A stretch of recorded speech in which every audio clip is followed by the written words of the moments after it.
He's not a stupid man. As you walk up to him, what the hell do you want? Hello, sir.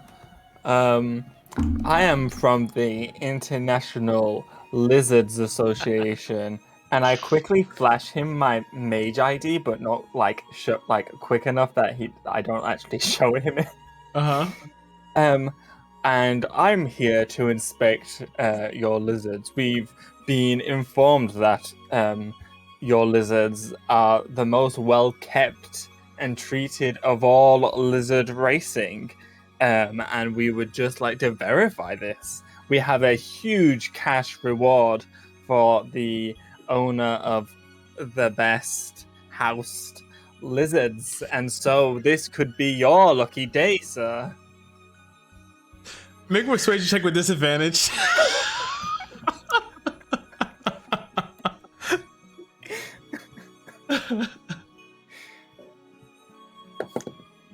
Okay, that's a 15. And that's a nat 1. It's done it again. It's done it again. Gotta love it. But you know what? It's fine, everybody, because I am who I am. And we'll figure this out eventually. But while I sit here and fix all this, we're going to do our introductions, and I'm going to start first. If I can just get through this, start first with Miyago. Please introduce your character and who they are. I am playing Bastion. Bastion is a warforged battlesmith artificer along with his little steel defender, Phalanx. They are going to open a sustainable fish farm and retire in peace. I like it. Where the fuck did that come from? Alright, I had the same thing for like the last 5 intros, so, you know, mix it up a little. We're all right. Keep people on their toes.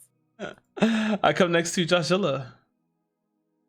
Hi, I'm Josh. I will be playing Rockhand Debris.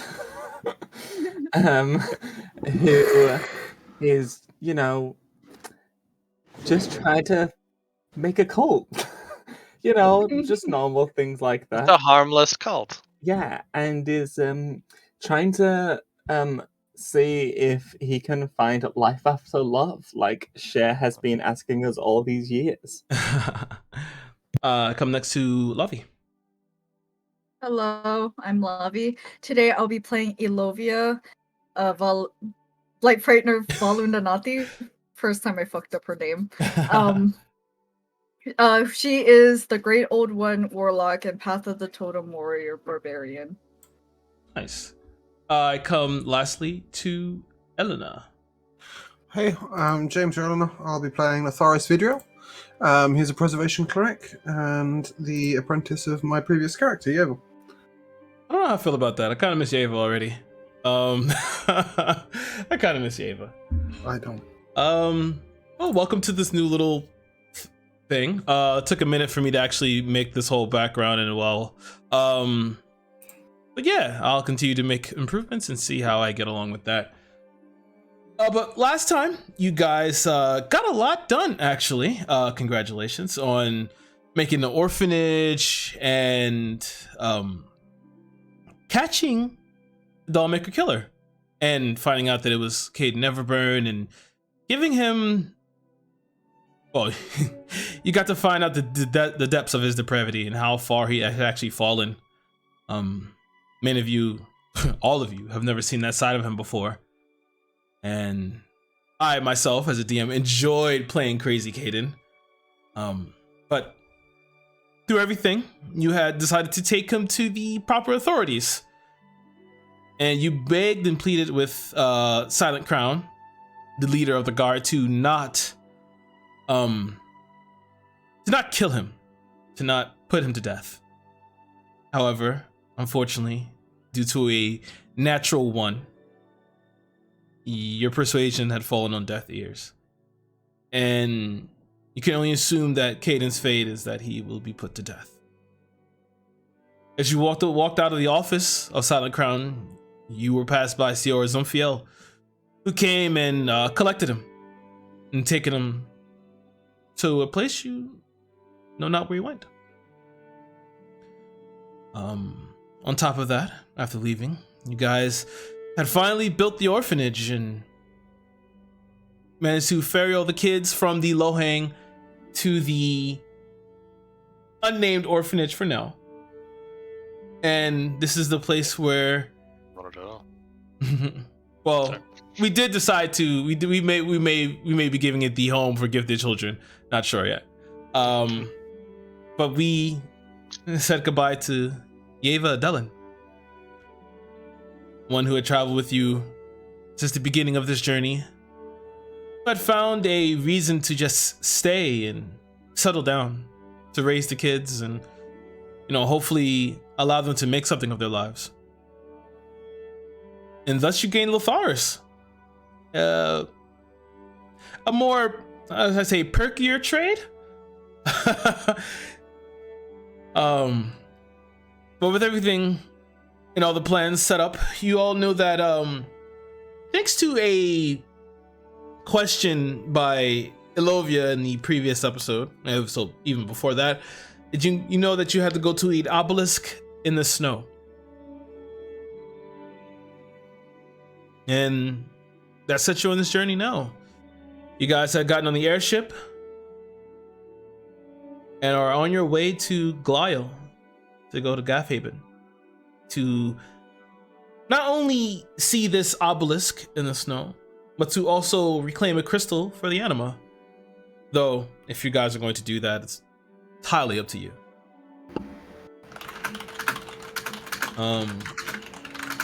You unmuted to type? What? Are you unmuted to type? I'm sure I'm What I was muted gonna to say. type, but okay. But we as you guys are taking off, Bastion, you made a bit of a connection with an old friend. It rocked you to your core, and you had found yourself going outside to have a bit of a drink and to just ponder what just happened to you and possibly your future. But as you pulled off, had taken off, you saw below, staring back up at you, Brilliance. You further fall, descending this down to him. He had taken it, and he had given you a message with a variety of hand signals. It said, "See you when you get back to Riverworth." And now we'll start. You guys have already been on the airship for perhaps an hour or two. You guys still have quite a ways to go. But the airship currently is yours. You have a myriad of things to do here to pass the time by. There's a casino, there's a pool, spa, all sorts of things inside this airship. So I ask you all, what are you doing? Did you say a spa? Indeed there is. On the way.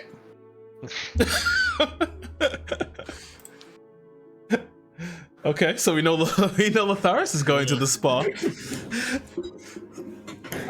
So Ilovia, I'm gonna stay back in the room, and I am reading up on the Greek mythology book. Just to clarify, Cassiopeia, did she, in your universe, did she enrage Poseidon by saying she was more beautiful, her daughter was more beautiful, or both of them were beautiful? Both of them. Okay. So, Ilovia stays back to read. Volkan watching over her dutifully, although he's kind of like looking toward the door. But yes, Rakan, everyone else, anyone doing anything? So last week, first of all, how big is this plane to have all of that shit on it? Oh my god! It's an airship. It's huge. This airship is called the Wanderlust for a reason. It serves many purposes. Last we left off, I was reading that romance novel with Zeltron. So we would probably finish the chapter we were on, and then we were going to go explore. So he's probably dragged me to the casino. Ooh, okay. It's a good casino. Bastion?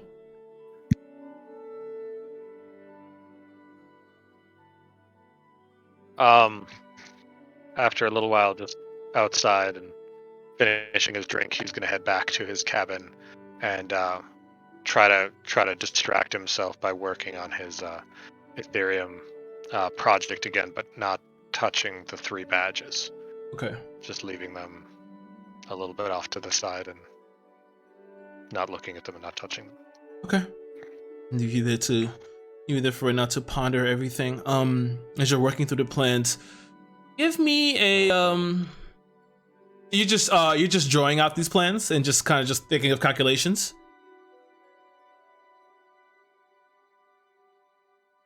Well, maybe I'm not sure how far along I am. Otherwise, trying to actually start to maybe join some of the components together, try to tinker it together. Oh, okay, so you're actually trying. Okay, so give me a check with your tinkers. Okay, give me a check with your tinker's tools. Which should just be for right now, it's just an intelligence check for me. And add your proficiency to it. So my tool proficiency with intelligence. There we go. Oh, and I rolled an 11. 11. Okay. Okay. Your plans are you run into a little bit of a snag here and there. Your plans they'll take a little longer to come to fruition. Some of the components aren't working right. When you try and fire some of them, the magnetism mechanism isn't working appropriately. You're gonna have to work on this just a bit more. No problem. Yeah, he knows he's a little out of sorts. So. All right. We'll start with Lotharis and Rakan and Zelchin like heading out at the same time. As you guys come up to the intersection, Zelchin's like a little bit further behind you with his hands behind his head. He's just kind of like just walking forward, just a little cockily as he usually does. Wow, this ship is huge. Okay. What can we get into? Casino, right? Yeah, let's do the casino. Why do you want to go to see the? What is a casino, and why do you want to see? Okay, so you ever wanted to? Okay, how do I explain this to someone who doesn't really give a shit about money? It's a shop where you don't get anything back. That's not true. It's purchasing goods without getting any goods. That's not true. You can get things back if you know how to work it. I believe that's called cheating. No one said cheating. But the only way you can win is by cheating. Or blind luck. Something, of course, Zeltrin is renowned for. Mm-hmm. So, I have a proposition for you. Okay, Rakan? So, you can do that little, ground shaking thing, right? Uh-huh. Do you think you could do it accurately enough to flip dice into the way I want it to flip? I doubt the dice are made of rock. I mean, I doubt it because my DM's never let me have that kind of impact before. And my stronger version does damage, so... Well, I don't know what this DM thing you're talking about, but... I can try. You can try? Alright, let's give it a shot. I suppose, Rakan, that you just watch him throw his money away. How much of our money it is? We got slots, we got some cards. I really hope they have Lizard Run. I hope they have that. Lizard Run. What's lizard? This sounds interesting. Racing lizards? What? Well, yeah.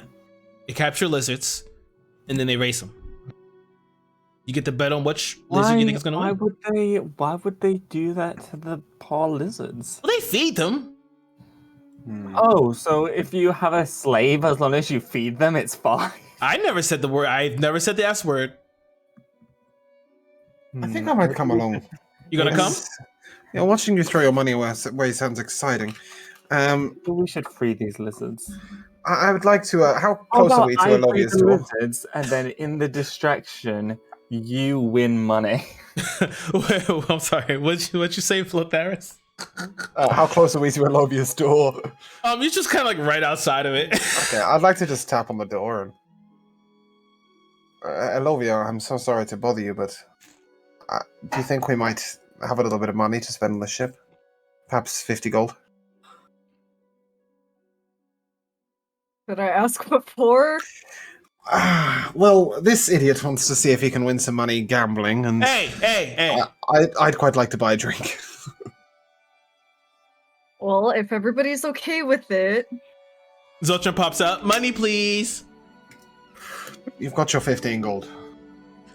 just Welcome, making guys. sure that everyone's okay with the loss of 50 gold, I think we can cope with that. right? Alright, I'll hand him. It's just All like, right. just looked at my sheet and realized that cheating in a casino is going to be far easier for Lotharis than it is for anyone else. You intimidate the dice. All right. Yeah, let's do this.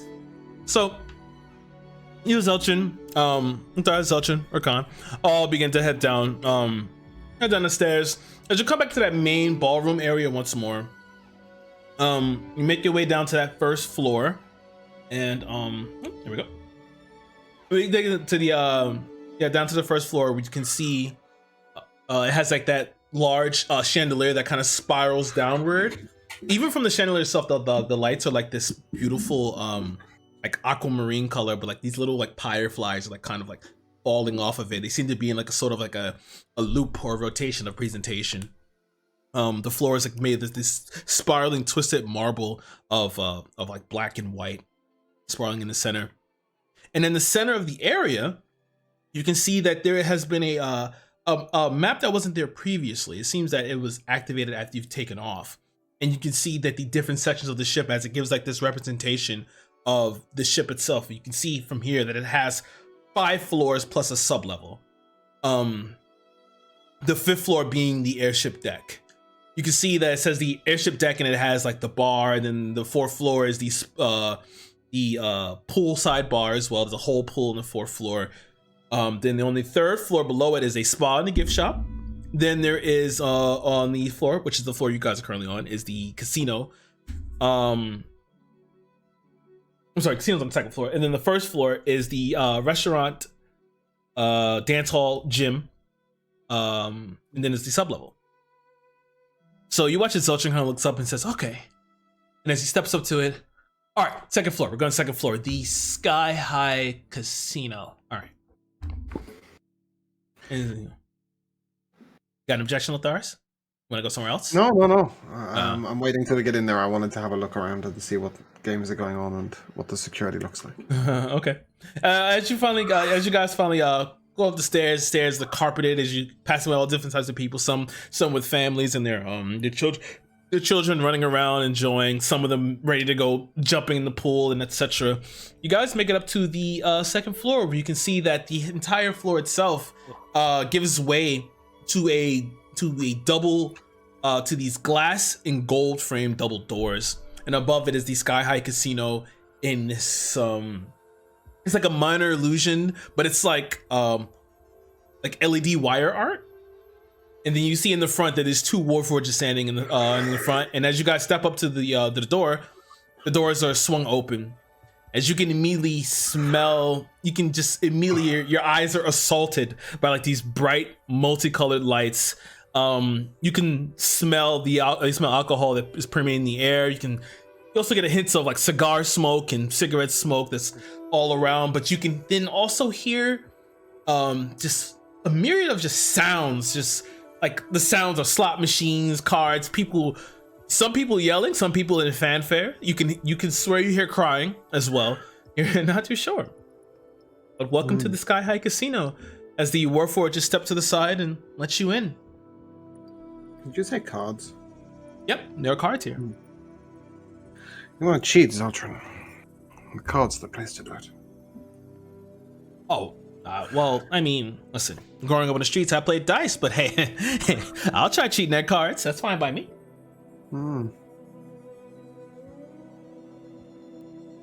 I'm gonna go looking for the lizards.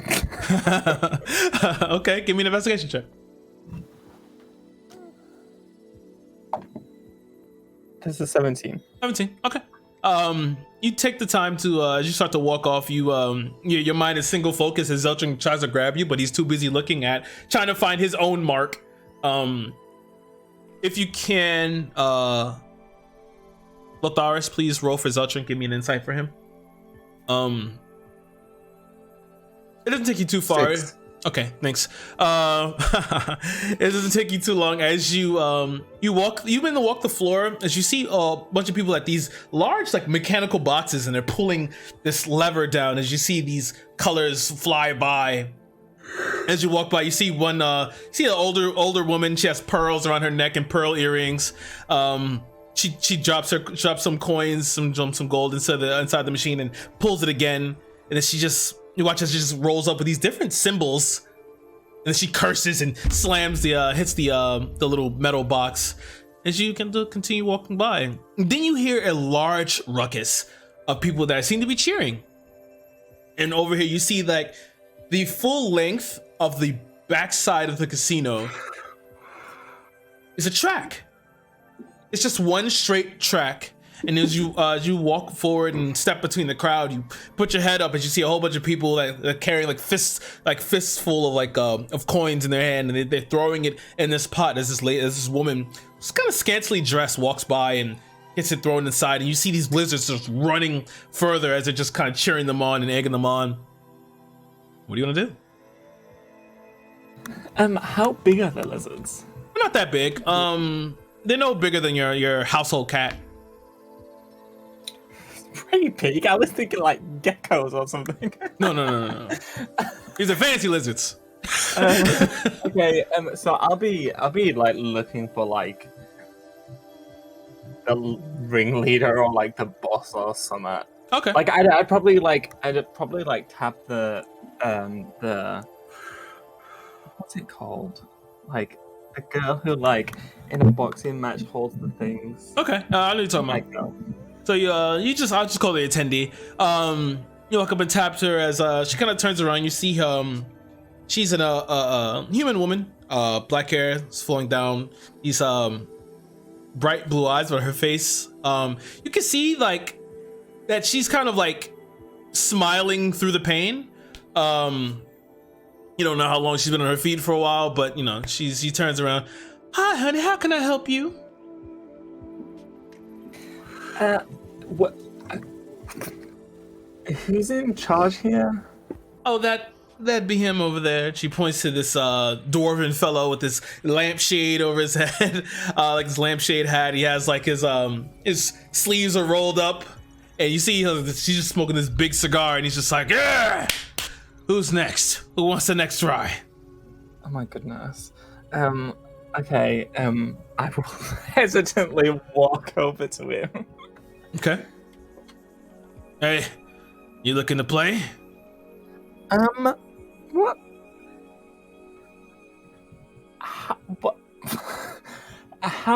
Why are you racing lizards? It's cheaper than training horses. Much easier. Listen, some people like to lose their money in certain ways. People prefer the running ability of lizards as opposed to the hand of fate. Well, how do you take care of them? Oh, you want to see our pens? Yeah, I want to see how you take care of them. And You know, where I come from, we don't treat animals like this, so I'm just kind of curious. Who are you? Ye old Peter Federation? No, I'm not with Peter. I mean, who's Peter? Who's he? Peter's across the casino floor. No. I'm gonna like wave. Hi, Peter. No, I'm not with Peter. All right. Well, do you have some form of ID or any type of papers? You can't just go in the back of the pens. Why do I need ID to see how you treat animals? Do you not treat them well, and that's why I need Staff only. Oh, so that is the reason. Staff only. So that's the reason. If you treated them correctly, you won't be so hesitant to show them to the public. Why are you so hesitant to show the people who you're making money off of how you treat these poor animals? Listen here, boy. That one's got a bum knee. Listen, he does not have a bum knee.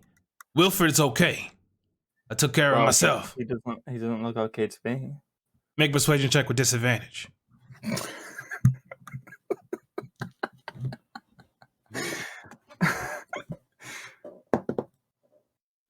Okay, there's a 12. 12. Listen, I don't know what you're trying to pull,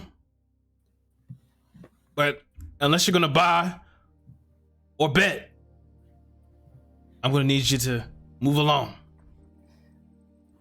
Sorry, listen, sir. I don't mean to cause trouble, or I just feel like if your business is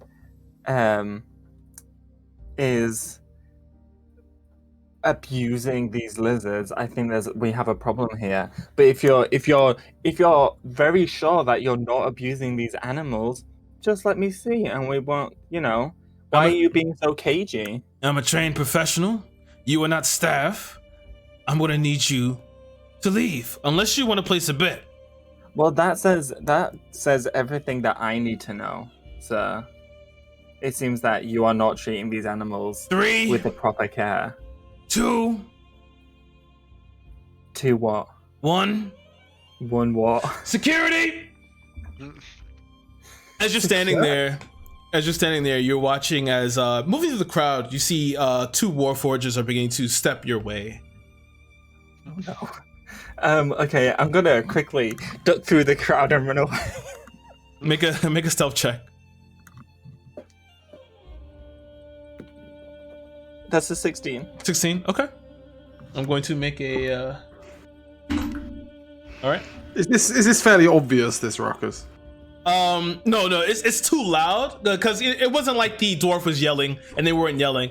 But give me a perception check with disadvantage because like from where you are, you're. Oh no, I'm not looking for him. I was wondering if the other security was distracted. No, that's fine. No, he. I could care less about what Rokan's doing right now. I'm just sort of like, I'm focused on this. If we're gonna do this casino, we got to do it right. Yeah, no.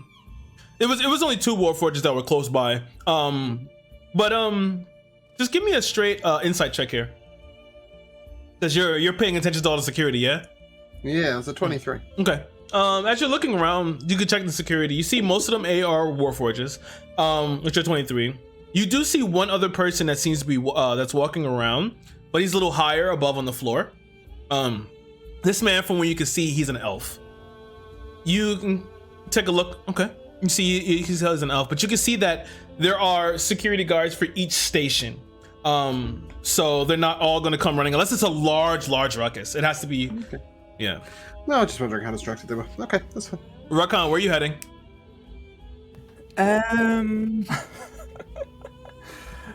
I mean, I do want to steal those lizards, but they're big, so I don't know where I'd put them or how I'd conceal them. Put them in the bag of holding. Okay.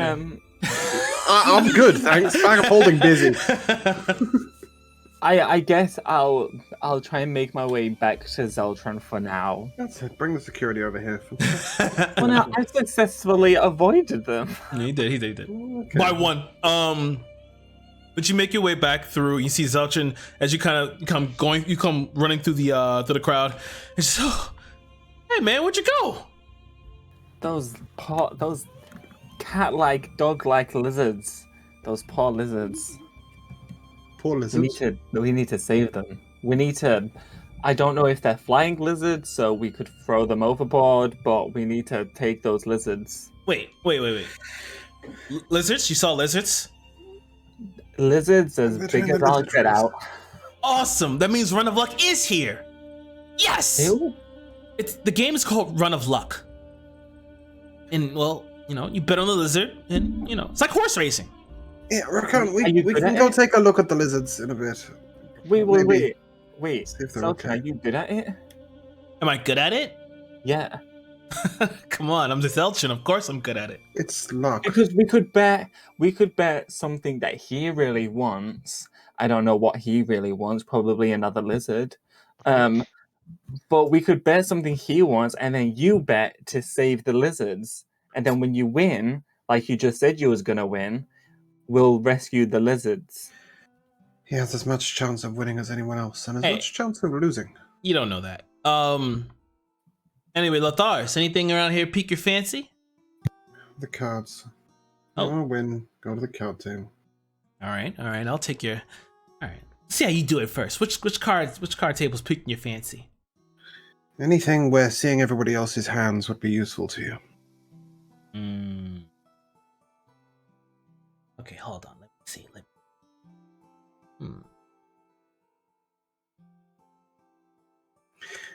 Just before you do, I'd like to test something. Mm-hmm. I'd like to cast Detect Magic as subtly as possible. Okay. It has verbal somatic. Has verbal somatic and material. Give me a sleight of hand here. No material. No material, just verbal somatic. Yeah. Okay, give me a sleight of hand. Sick.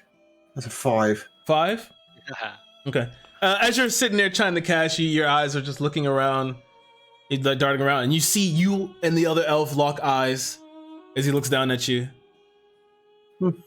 That's fine. I'm assuming it's not illegal to cast Detect Magic in a casino. It's not illegal, no.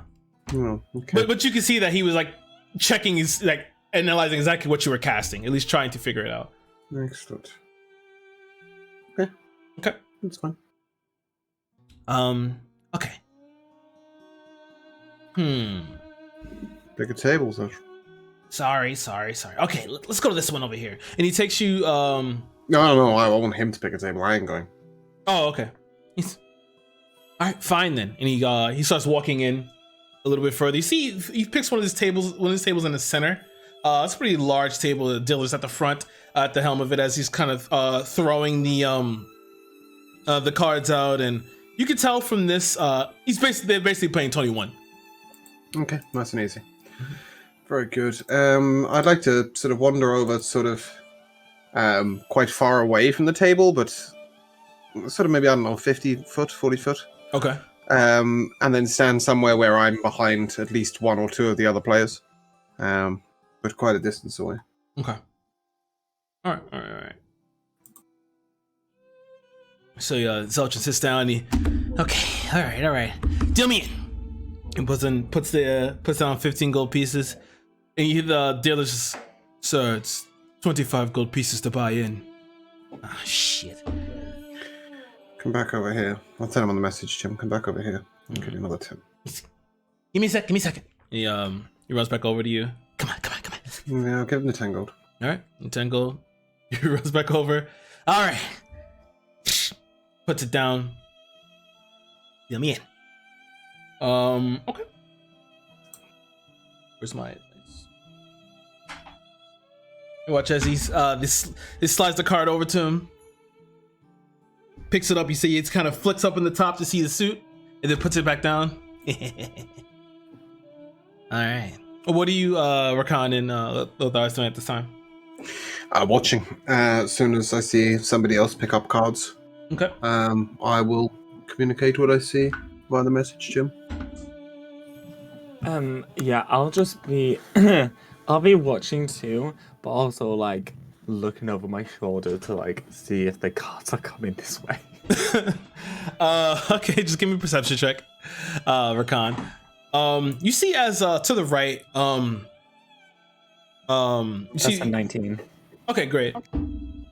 Yeah, currently you don't see them. You feel like you've pretty much evaded them. You see to the right this woman who's kind of like dressed all gaudy up, but she's a little younger, maybe in her 30s or whatnot.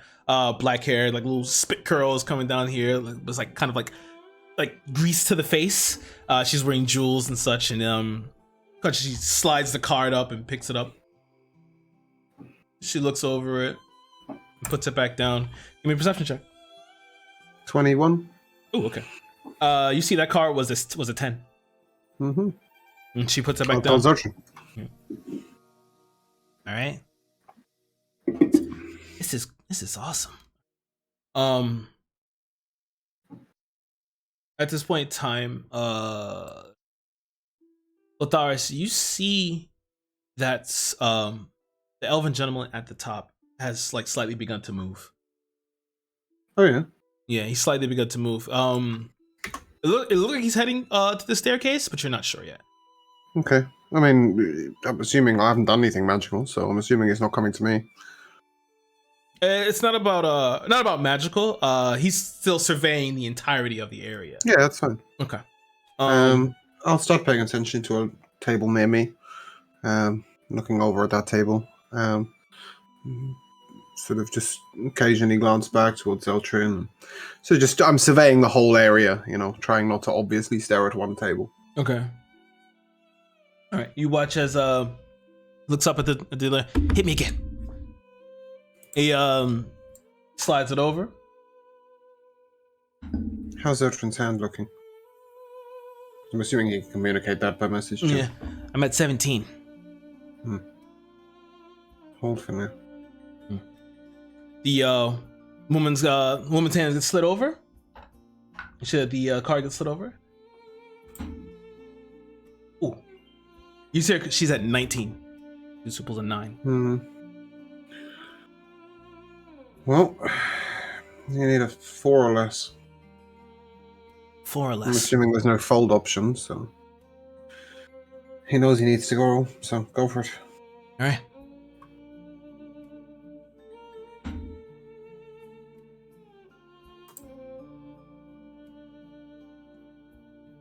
Oh shit! Is this where we find out that Zoltan has the heart of the cards?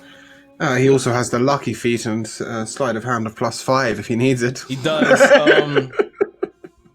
Yeah, let's look that up. Well, let's see what he gets first. If he wants to try and flick a card. He I guess it's not too bad. Well, it is actually pretty good. This is as much as he's going to get. Actually, if I'm going by the number here, I should have wrote it down. He's actually on 17. He's at What's he 17. gonna get? He's actually at 20. Okay, cool. I'll tell him to hold. Okay. Woman slides over. Surely she's not taking a hit on 19. What, is she drunk? No. And she looks around. And then you see the dealers. Turn him up. I'll just tell Zoltan to look like he's screwed. He's gonna make a performance check here. On it.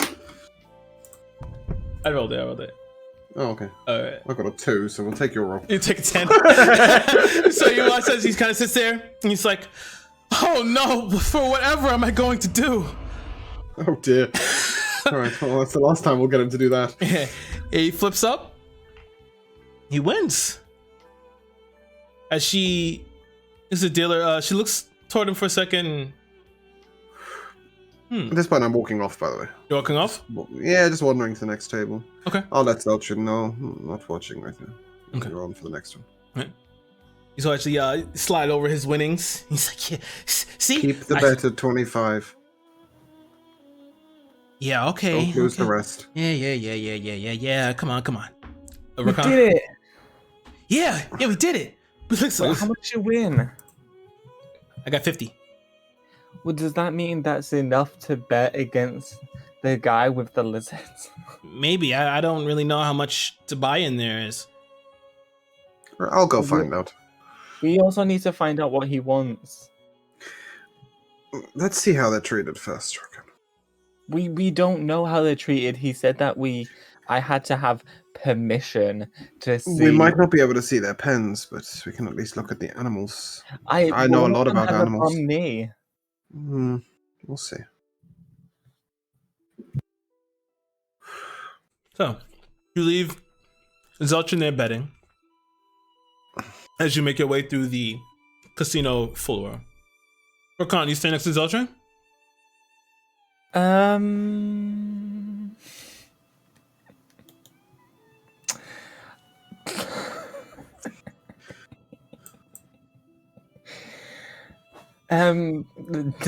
No. I am going to Does anyone does Letharus have scissors on him? No. He's got something that you can cut with though. They've taken clippings of plants. Okay, yeah. I want to use those, and I'm gonna cut off a bit of my hair, and then I'm gonna put it above my lip, and I'll follow him to the lizards. Okay. So you make your way off to to the lizards while you leave Zulch in there bedding. And we're gonna leave you guys there for now. Welcome to the casino, and we will hop over to Bastion. Bastion, you've mulled over all of these plans and everything here. Well, what's your current mind state? What are you thinking of doing? I mean, if he's not going to make any progress and he kind of thinks that's not what's going to happen today or tonight, he's going to start looking at those 3 badges again and kind of sliding away the one that had the writing on it. He's going to try to touch Assalam's badge and Captain, are you there? Give me a persuasion check. Sweet John. Oh, there we go. 21. All right. You sit there and focus on this.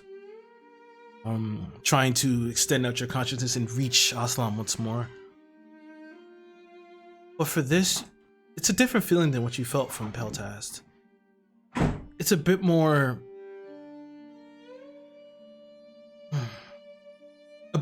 focused, a little bit more, I don't want to say focused, it's more empty than anything. All right. It doesn't feel like, you know how when you're around somebody, you just get to feel their aura, you know? This aura feels completely off. But what do you want to say? I could use your help, Captain. You always knew what to do. I don't know what to do. So, you saying you're lost, Bastion?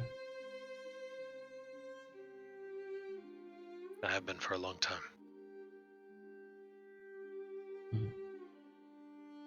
I'm sorry to hear. The loss of you, Nimrod Peltast. I find myself among the biologicals. They don't work like we do. They never did. They are kind, but they are still something separate from us. Bastion,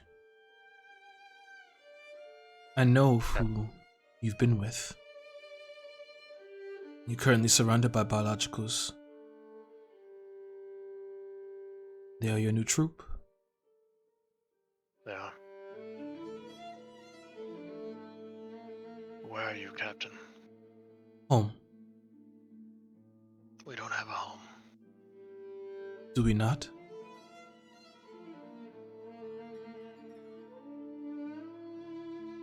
My home is on my back.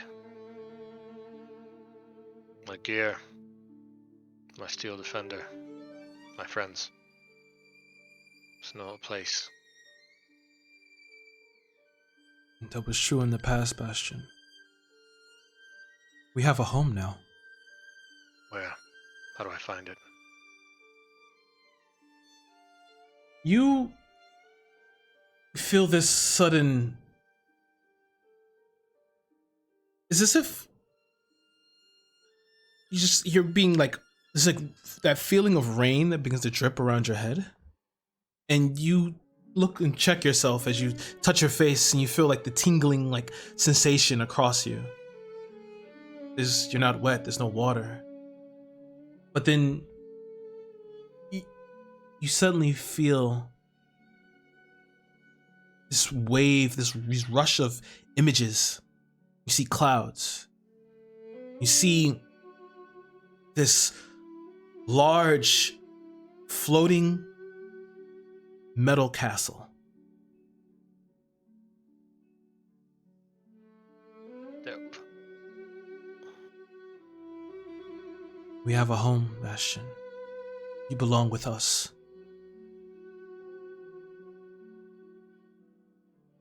Who else is there? We're all here.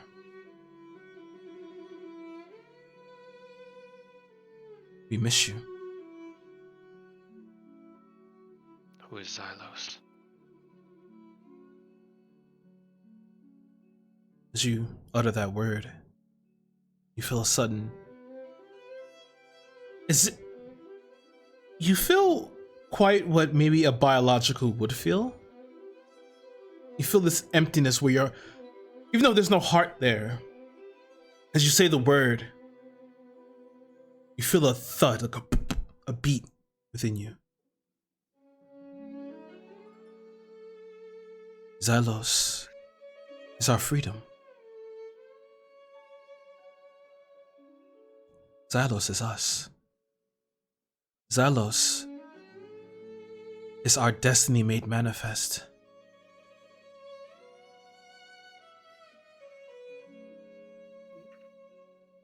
I sense confusion. Is it just an idea then? A state of being, or more of a rally cry, not an individual? What are gods without an idea? This Xylos is something we, the Warforges, have created. A culmination of our desires.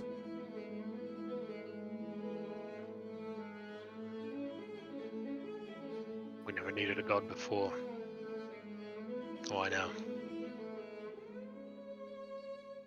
I believe that we actually did need a god.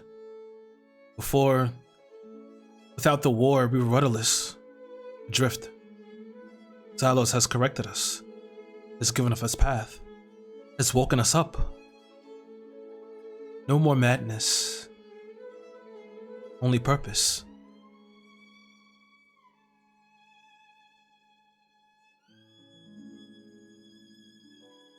I can sense it, Bastion. That's how you live your life. How do I find this castle in the sky?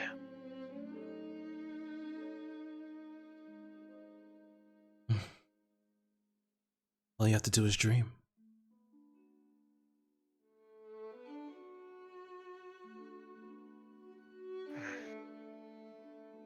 I never thought I'd speak to you again. It's I knew it. unnerving. Is Nimrod there with you? He is. Tell him I'm sorry. He forgives you. Maybe I will one day too. Thank you. And I'm gonna let go of the badge and wander out of the room. It hits the floor as it you hear the metal rotate around before it settles on the floor, sitting in the middle of the cabin. You walk out. Where are you going, Bastion? I'll just grab the message. Where's everyone? We're in the casino. I'm with Rokan and Zoshin. That sounds enormously distracting. I'll meet you there. And he'll head to the casino. What is the lovely Elovia doing? What time of day is it right now? You guys had left in the morning last when you guys got on the airship? Right now it's approaching about early afternoon. It's still early in the day. Alright. How long is this trip? 12 hours. Alright. I guess I'll stay in the room for now. Okay, I'm turning around. Volkan, you see as he's kind of like his arms across, he's like watching you, but you see he's like slowly nodding off. And oh, I'm sorry. Did we find anything else about the Cassiopeia? I don't think I found anything of note. Are you familiar with the story? No, but please educate me. He kind of sits down, crosses his legs. Tell me. So, Cassiopeia was a queen. Her husband was the king Cepheus of Ethiopia, not Ethiopia, so I've learned. And basically one day she was like, hey, me and my daughter are more beautiful than the sea nymphs, and it depends on the legend, but the sea nymphs are related to Poseidon somehow, which pissed him off. I don't know how it is in your world. But Poseidon was pissed off, and he decided to send a sea monster named Cetus. Again, depending on the story, either Poseidon said this or the king decided this, but they decided to tie Andromeda, Cassiopeia's daughter, up to rocks, so that to basically act as prey to Cetus to avoid the destruction of Ethiopia. Perseus came along. I believe he was the son of Poseidon. He came along, saw Andromeda, fell in love with her, said that he'll save her if he gets to marry her after, killed the sea monster, and they lived happily ever after. But with Cassiopeia, she was cast out into the heavens, which is apparently why we have the constellation in the sky. Well, shit. I mean, I assume she'd be really upset, really angry. That's what I was thinking, but it's strange to think that there's a being in the stars, like an actual being, not just a god, but a person that has all the same emotions as a normal person would have. Yeah. Anger, envy, pride.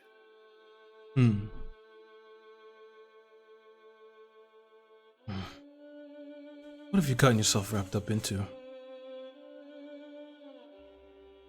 A lot of shit. So, have you made any headway into where we should go next for Exodius? Other than this obelisk?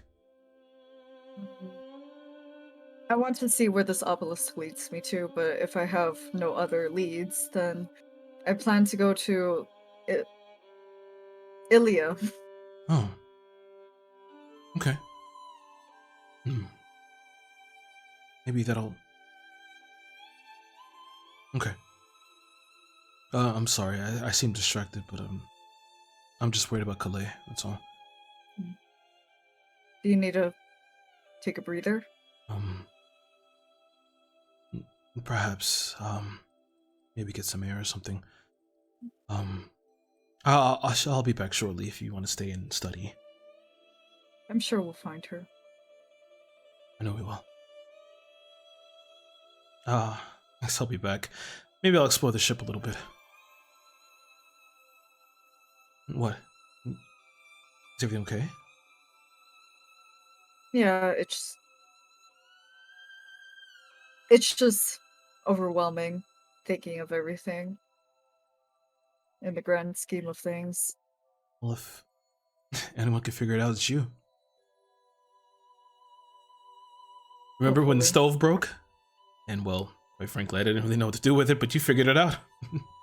I feel like the stove is on a vastly different I mean, proportion to what I've gotten myself into. I know, I'm trying my best, okay? I just figured that, maybe that'll lighten up. See? You got the smile. Well, I appreciate it. Yeah, I'll come back. Maybe get us some food. Are you hungry? Yeah, actually. I know, that what I like. Yep. It hasn't changed. Okay. I'll be back. And Volkan leaves you in the room studying. And then we will flash back over to Lotharis and Arkan. You guys have made your way back over to the lizard racetrack. Did you see more people still yelling as they're like, ah? They have their money, and some of them are cursing. Some people are angrily dropping their coins in the bucket as the same woman attendee you saw walks around the track collecting. What are you guys doing?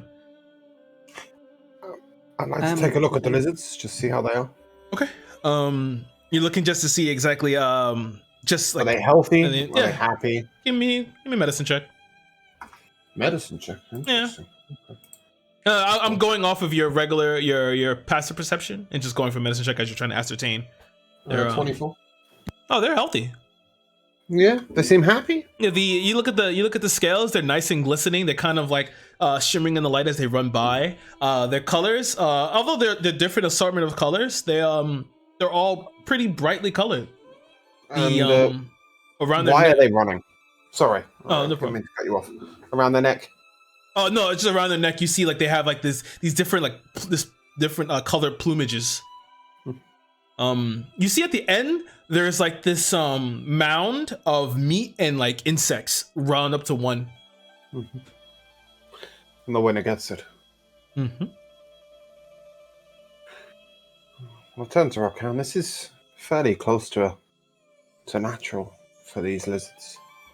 They hunt Then their why prey would- and they race for it. Then why would he not let me see where they are kept? Maybe it's private area. But for what reason, if everything's fine? You never know how many people might want to go back there. I'm gonna walk up to the guy again. Okay, you're on your own with Obviously- that one. well, obviously, I have my disguise on this time. Oh, this guy. He's got his head hair on his lip. Okay. Yeah, that disguise. Do you have a disguise kit? No. Okay. Okay, Rakan. I'm not even going to comment. Like, Lotharis is just kind of watching. He's kind of hoping that something goes wrong here. Okay. But I will tell Rakan before he goes. You do know those lizards are healthy and they seem okay. They seem content.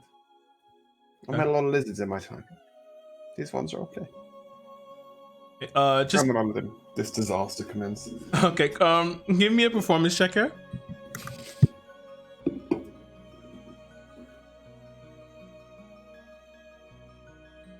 That's a 16.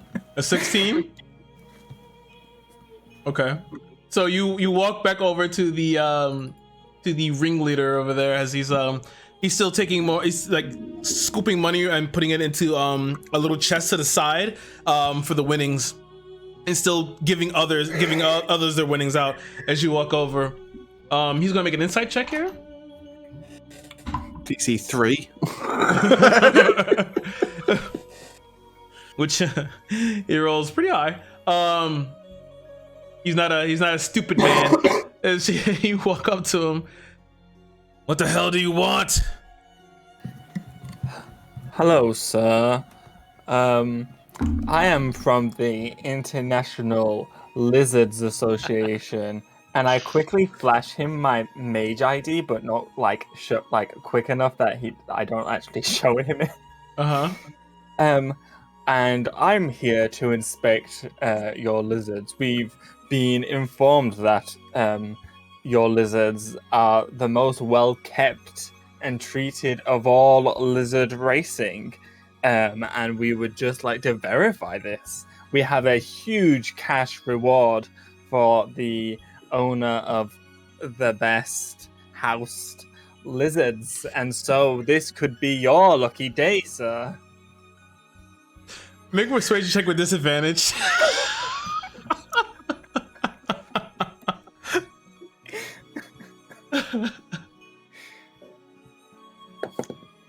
Okay, that's a 15.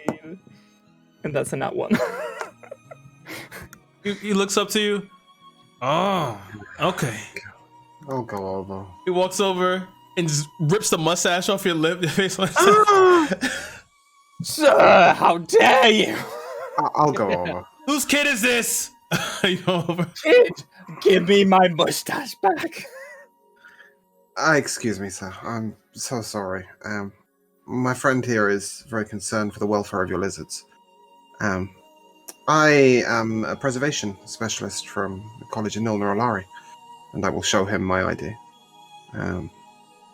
I'm also very versed in the ways of the preservation of both animals and plants. I don't suppose you might put his mind at ease and let us take a quick look around. Only the pence, nothing. No, actually, you can help me out here. Sarah, take over for me.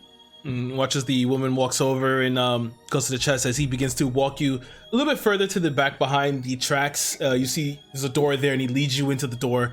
As you see the pens, there are some other lizards here that are, you see this nicely stacked hay with like lamps over it to keep them in the appropriate environments. You see most of them are pretty happy as you walk past. Their heads are like slightly bobbing as some of them are eating and others are sleeping. You see them in all assortments of colors. But he takes you to the back where you see one that looks a little paler than the rest. What's wrong? What's wrong with this one? You can drop the voice, boy. What voice? My name's Peter. Yes. I will chirp at the little lizard and hello, man. I'll give it an inspection. Okay. I'm assuming it's not going to talk to me back. I'm not trying to have a conversation. No. I don't know how to speak with animals or anything.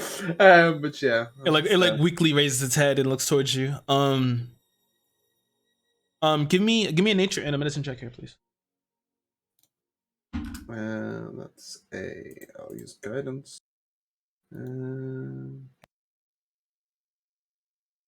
That's a 9 on the nature check. Okay.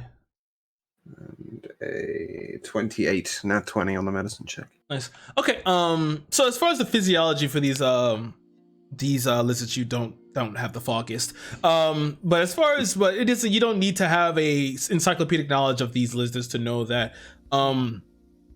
this one is it either ate something it wasn't supposed to, and you take the time to lean down to it and touch it, and you see there's like a little hard portion in the stomach area that definitely should not be. I'm not sure what you're going to do with that, but I will gently move over to the lizard, and I will sort of speak very calmly and relaxingly to it. Mm-hmm. At the same time, I will sort of make a sort of sound of a lizard using druidcraft, using the same sort of noises that I've seen the other lizards make. Okay. And then as I get over to it, I will take a small probe from my preservation kit, and I shall quickly grab it by the neck and shove it down its throat. Okay. Causing it to throw up. Go to the vomit. Okay, nice. Good to regurgitate. You watch as you do so as the guy goes, "Oh my, what the hell?" And then, he kind of like runs into the cage and like, "Oh my God, Issachar!" As you're like probing. You heard something like kind of like choke slightly before it begins to regurgitate. You see a whole bunch of fluids and chunks, but you find inside of it an actual roll of gold coins for whatever reason in its stomach. Rich lizard. But as soon as you do that, you watch as it finally gets up. Give me a straight charisma check here. Yep. At the same time, I will prestidigitation the muck away from the coins and turn to him. And you seem to have this lizard seems to be consuming your money in more ways than one. Oh my God. 17 on the charisma. 17 on the charisma. You hear it make this weird cooing sound as the plumage begins to like slightly like vibrate a little bit, and it curls up to your leg. Yeah, that little man. As he looks at the coins, you can have that. Thank you so much. This then? This looks like an unfortunate accident in what is very, very well kept pens. Do not know this. Yes, I'm sure he How feeds it could you gold. treat this lizard like this? I can. They're being looked after. You don't know that. Why was this one eating gold? I assume because somebody made a mistake. Well, you This know what gentleman they was say careful about enough to humans. work out that the lizard was not doing well and call for some assistance. And Look at yet it. he It's a didn't. happy little bunny. Look at it. Stroke. Yeah, he's happy to you because you saved it. He knew it was uncomfortable. A lot of people don't pay enough attention to their animals to even notice that. Yeah, so you agree he's not paying enough attention to his No, animals. a lot of people don't pay enough attention to know it's uncomfortable. He did. But didn't fix it. Boys, Issachar's healthy now. This is for Well, you. thanks to you, sir. Okay. Let us in here, did we? Mhm.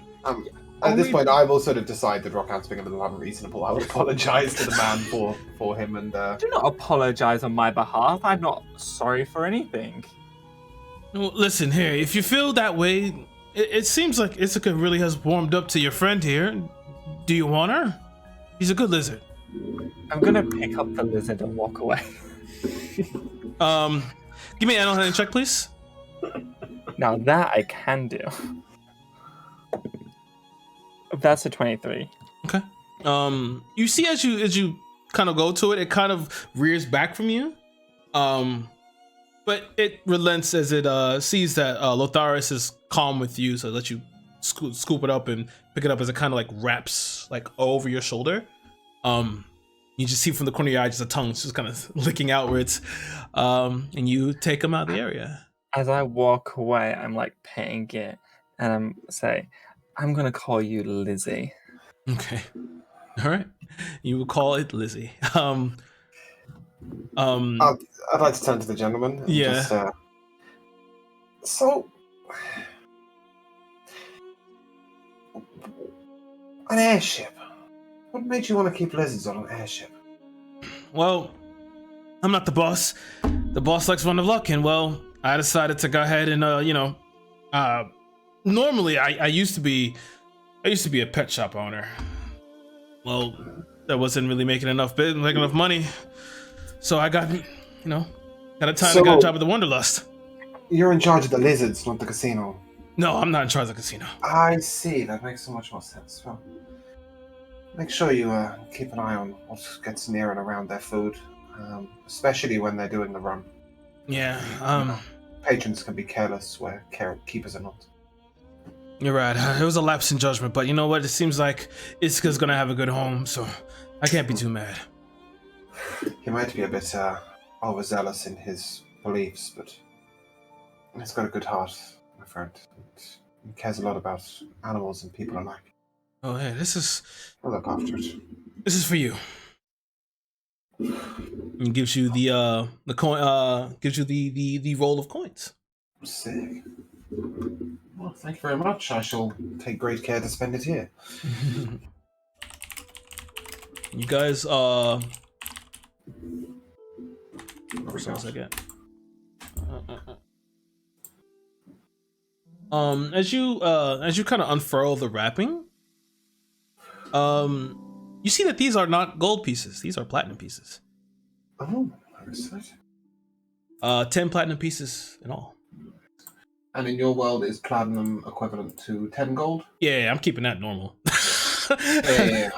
We have no need for the craziness. Very good. And I shall send a little message to Zoltran. How's gambling? Wait, hold on. Hit me. I wish, but I'm a little far away. Oh, no, we're good, baby. We're good. Woo! I'm on a hot streak. You still got the 25 I gave you? I'm up to 150, baby. Good. Maybe you should stop there.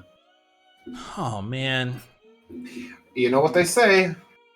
Hot streak's only a hot streak if you go until you win. Sure, whatever. You guys exit out. You can see across the way, you see across the way as a familiar Warforged walks into the casino. I was on my way to Zelchin. Just Okay. FYI. No problem. Bastion, as you walk in, you can see Zelchin in the center as he has like a crowd of people standing around him. There's a woman on his arm, and he's just sick.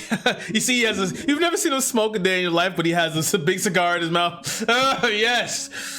But I think I should stop now. You see the woman goes, "Oh, stop, baby. You can keep going." And he's yeah, what does Latharis know? Yeah. And Yeah, I'll head over there. okay. You see his Rakan kind of curls around with the lizard wrapped around his arm. And Lotharis, where you going? I'm headed straight for Zoltran because I know that he's 100% not going to listen. Okay. And you see right behind Rakan, a little bit further back, a few paces back, you see Lotharis waiting through the crowd. Seeing like Zeltron with like a cigar and everything and a woman by his side, I'm gonna like turn and walk out. Okay. Let me finish a mouthful? Yeah, Yep. sure. Yep. We're on that. As you walk past them, hey, Rakan, where you going? Oh, I'll see you later. What the hell? He's got a new friend. He's got a lizard. Oh, he got one of the lizards? Yeah, he, well, circumstance. We didn't bet. Did it win? Oh, you didn't bet. No. So the guy just gave you a lizard? Yeah, I could have. It had swallowed some coins. He gave us those too. But speaking of coins, Zeltrin, you said you're up to 150? Yeah, boy. 125, please. Oh. Safekeeping. It's gonna pay for some good drinks for you. Ah, fine. All right. And I'll say very loudly in front of the woman and for any whores you wish for when we get to Goliath. You see, Selchin looks at you. All right. He kind of pries her arm off. Fine. Takes his winnings. Takes one more puff for the. I'll bet him with 25 gold. If he wants to keep going, he can make his own money, but he's not throwing ours away. I'm holding this 50 gold for Elogia. You can see in his face that he's kind of looking toward where Rakan went off to. He kind of like puts out the cigarette. Later. And I guess I'll walk with you guys. Are you guys staying in the casino or you guys are leaving? I'll turn to Bastian. Yes. Hey, you alright? You finished what you were working on? I hit a wall. Oh, don't do that. Sometimes they hit back. A metaphorical wall. I didn't know you non-biologicals did those. Well, seeing as you're here, are you wanting distraction to gamble? Or just to explore? I was seeing what everyone else was up to. I don't have any interest of my own in gambling or any pleasures of the flesh or indulgences otherwise. Well, I was headed to the spa. I know that perhaps some of it won't be appealing to you, but perhaps the peace and serenity? Perhaps a quiet place would be nice. Okay. We'll head there. All right. Intelligence. Okay. I guess maybe I'll find Rakan. I don't really feel like having random people touch me. Rakan, give me a perception check.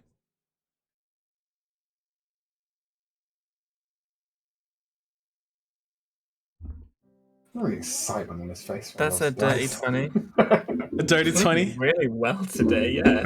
Dirty 20. Okay, you see off to your left, the corner of your eye, you see this man who is literally slumped into the corner, and you get this feeling of just utter depression permeating off of him. Like if he were to be if depression could be given to a man or personified, it would be him. You see there's these tears in his eyes, his eyes are completely red and puffy.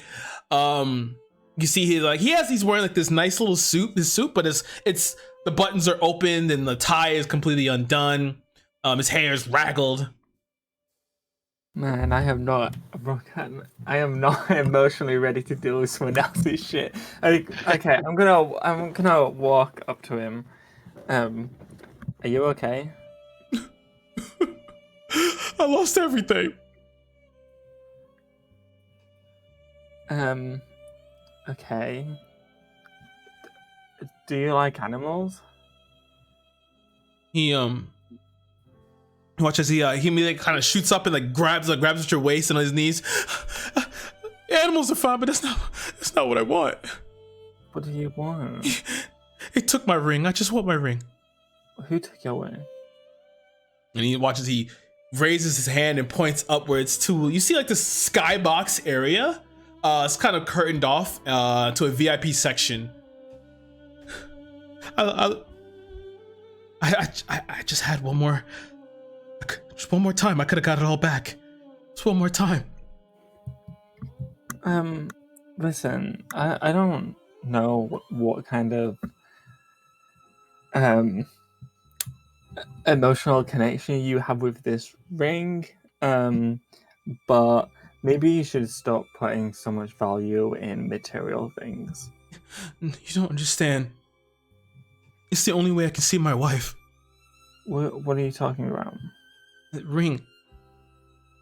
It's enchanted. It allows me to shape my dreams. Okay, and how does that save your wife?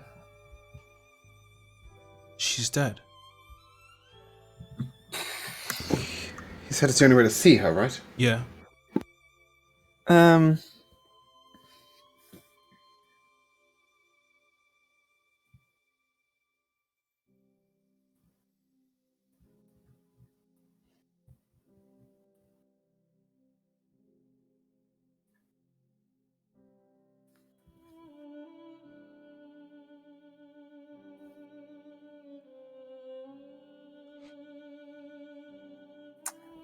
I'm gonna walk over to where I'm assuming VIP section is, where he's pointing to. Mm-hmm.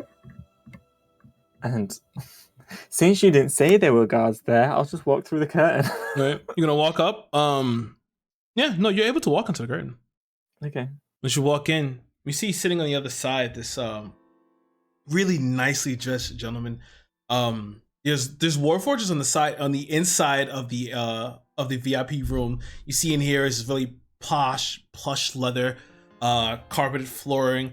You see this man is sitting across with this dark red suit, black tie, his legs across. And as you walk in, you see his hair is like, it's like this brown, but it's like a little bit peppered with gray.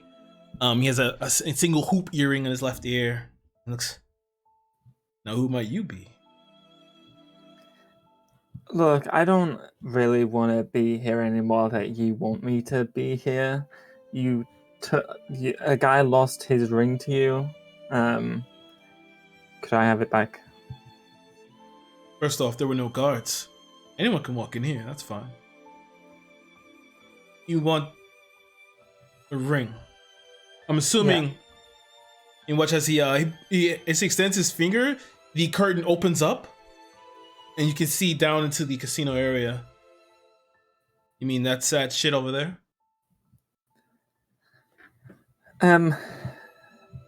Yes, that man. So, what are you willing to give for it? What do you want?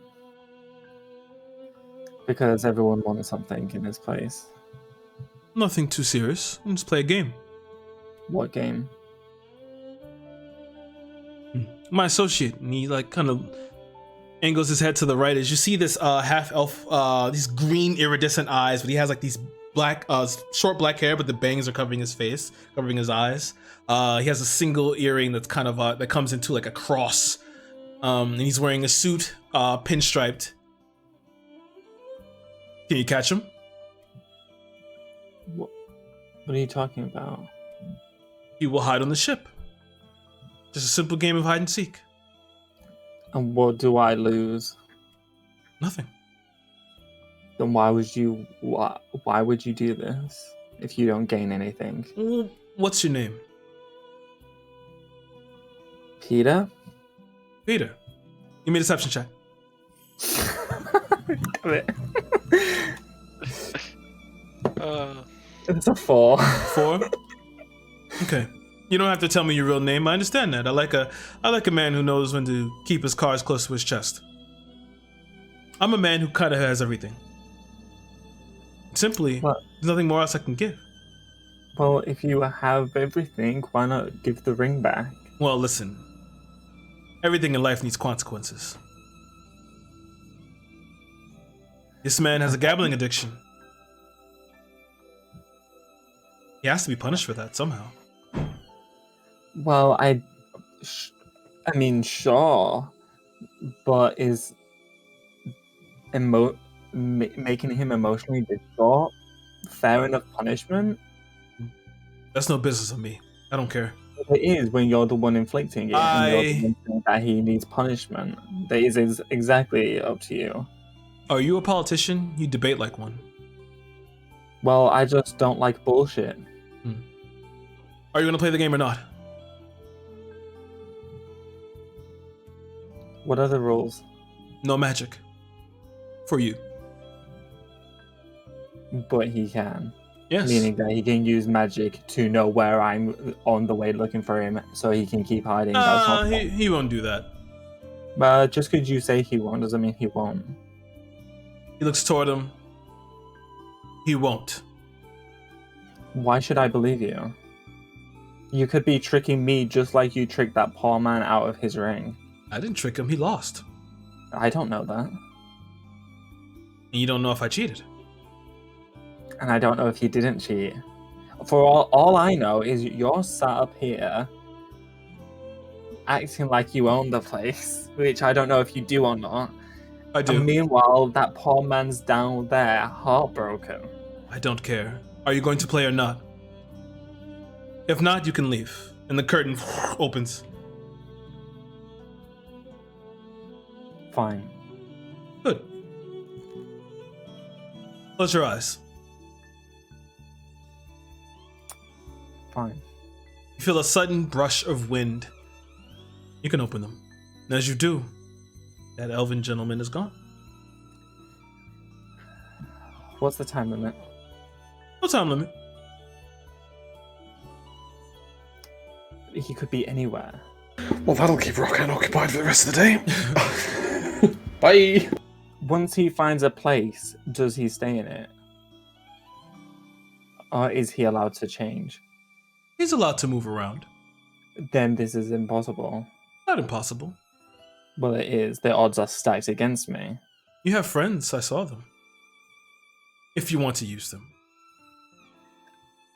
I have a couple of friends. That doesn't mean we can keep an eye on every corner of this ship. There's, 7 floors of this? No, 5 floors.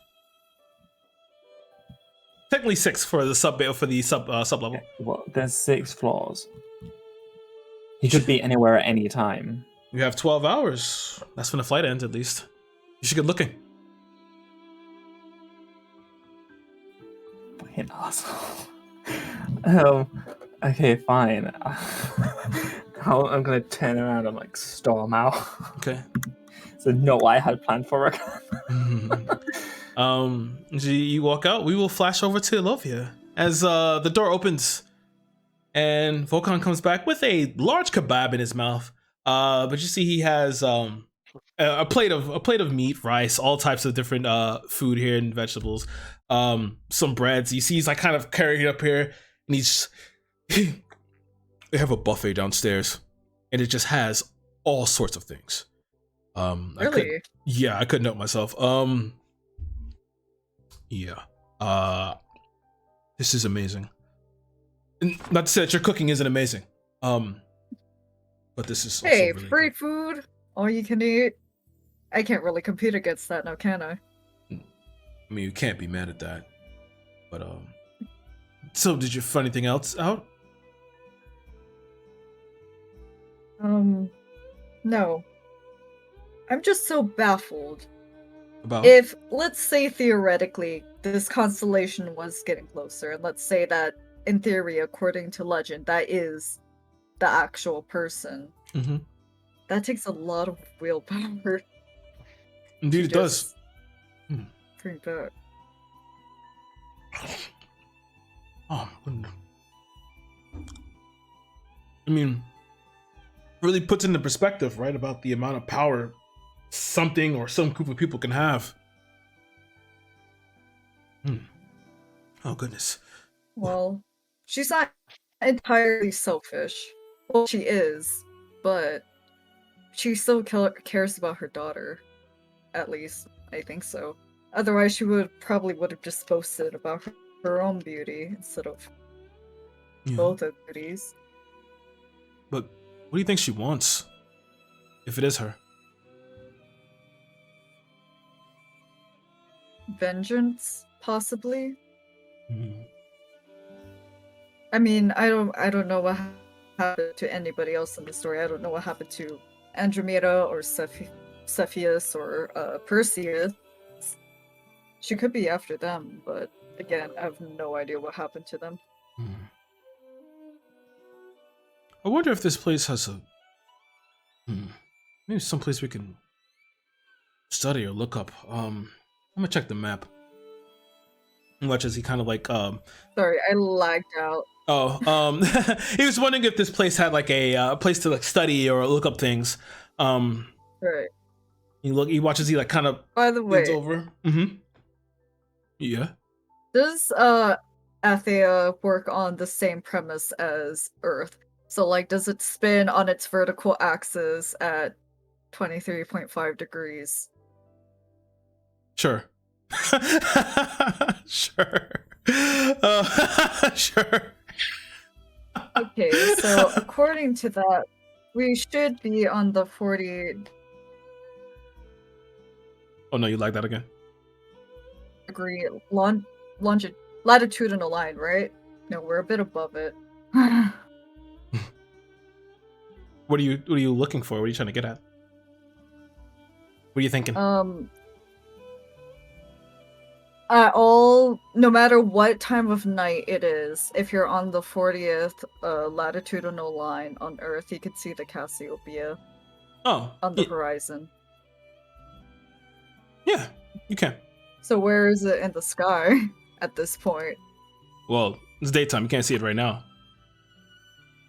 Well, yeah, but like, let's say we were back in Riverworth? like Riverworth, where would it be in the sky? This is a question I can't actually answer to you. Not where it should be, because it's close and it's big, right? Yeah, pretty much. So does that mean it spans across the entire sky? Yes. When you last saw it, it literally like was the entirety of the sky. Right, okay. I'm gonna have to think about this a bit more. Yes, give me more questions so that I may develop.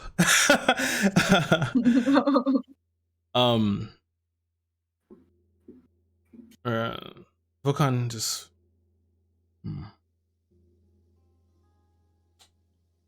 maybe I should get some sleep. 12 hours is a long time. Or maybe It's in the afternoon. yeah, but he's restless. Well, I'm gonna go check out the we deck. could take this time. The what? The deck. Or did you Alright. have somewhere else you want to go? No.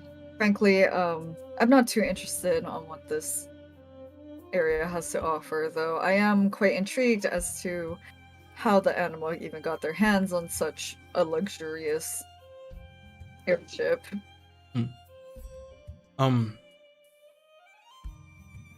Kind of looks at the he looks at the pamphlet.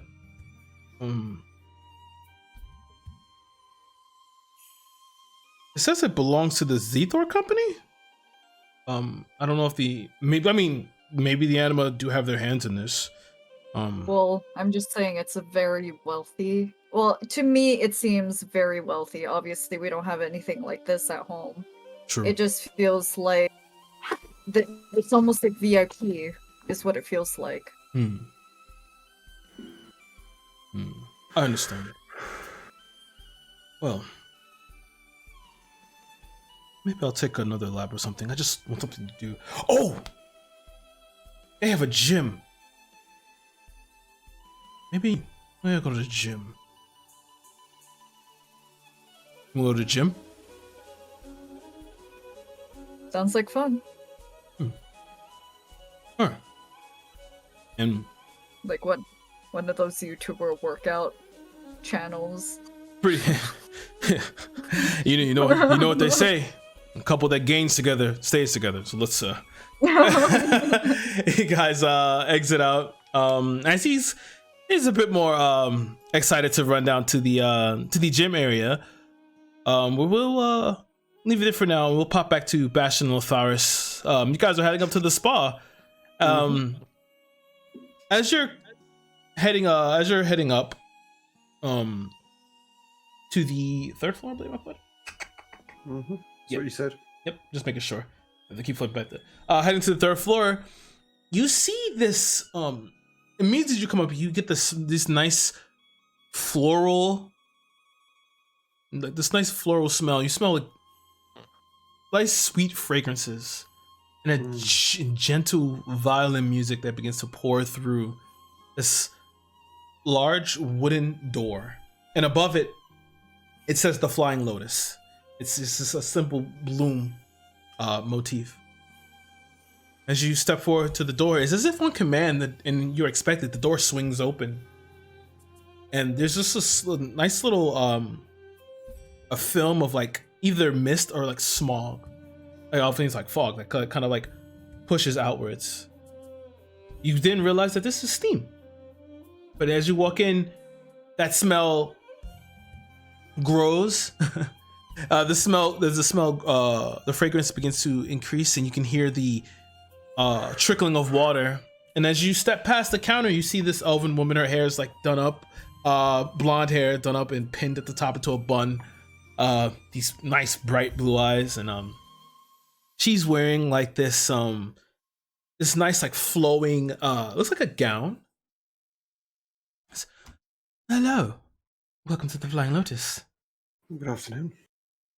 What are you looking to get done today?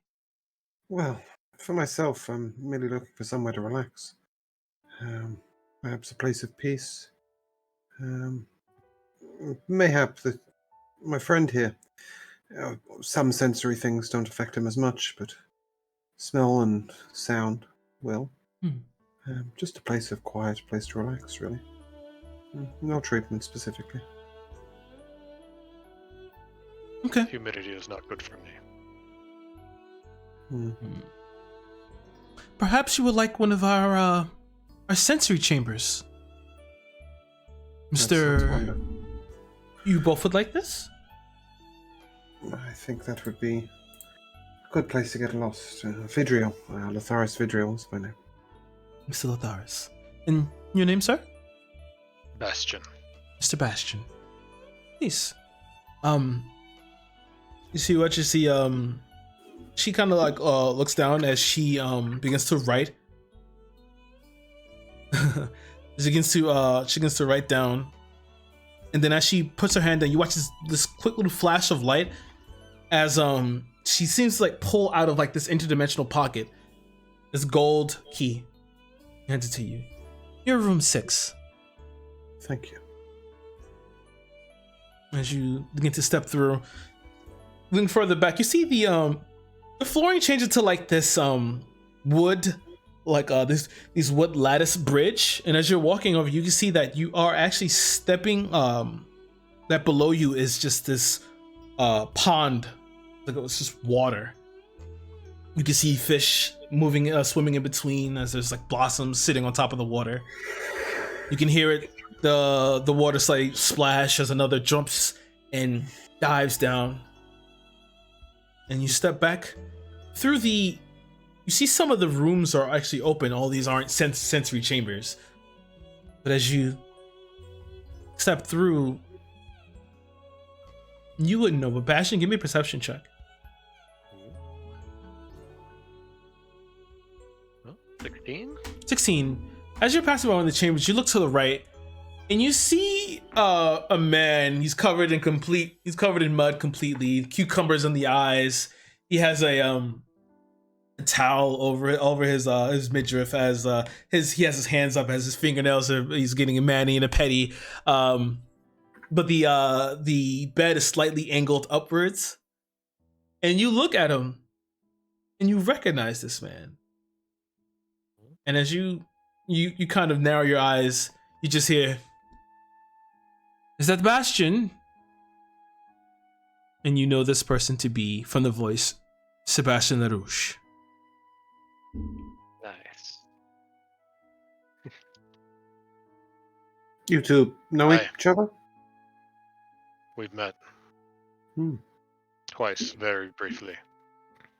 Bastion, I'm surprised. I didn't know you fancied the spa. Just looking around. You should really try Not to much relax. do on the airship. That's not true. I'm living my best life here. No. Not much for one like me to do. on the fairship. You watch as he kind of like shows his hands as like the woman that are currently tending to him, and they back away as he leans up and he takes off the cucumbers. And you see his eyes. I sense. Has something happened recently? A lot of things happened recently. You're a fortune teller, yes? Yes, I am. Master of divination. Words. Who? Words. Ah. You're looking for birds. Give me a persuasion check.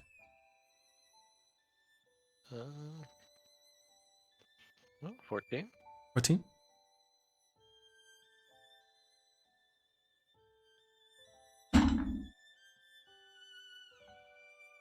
I think it'd be more fun for you to find out on your own.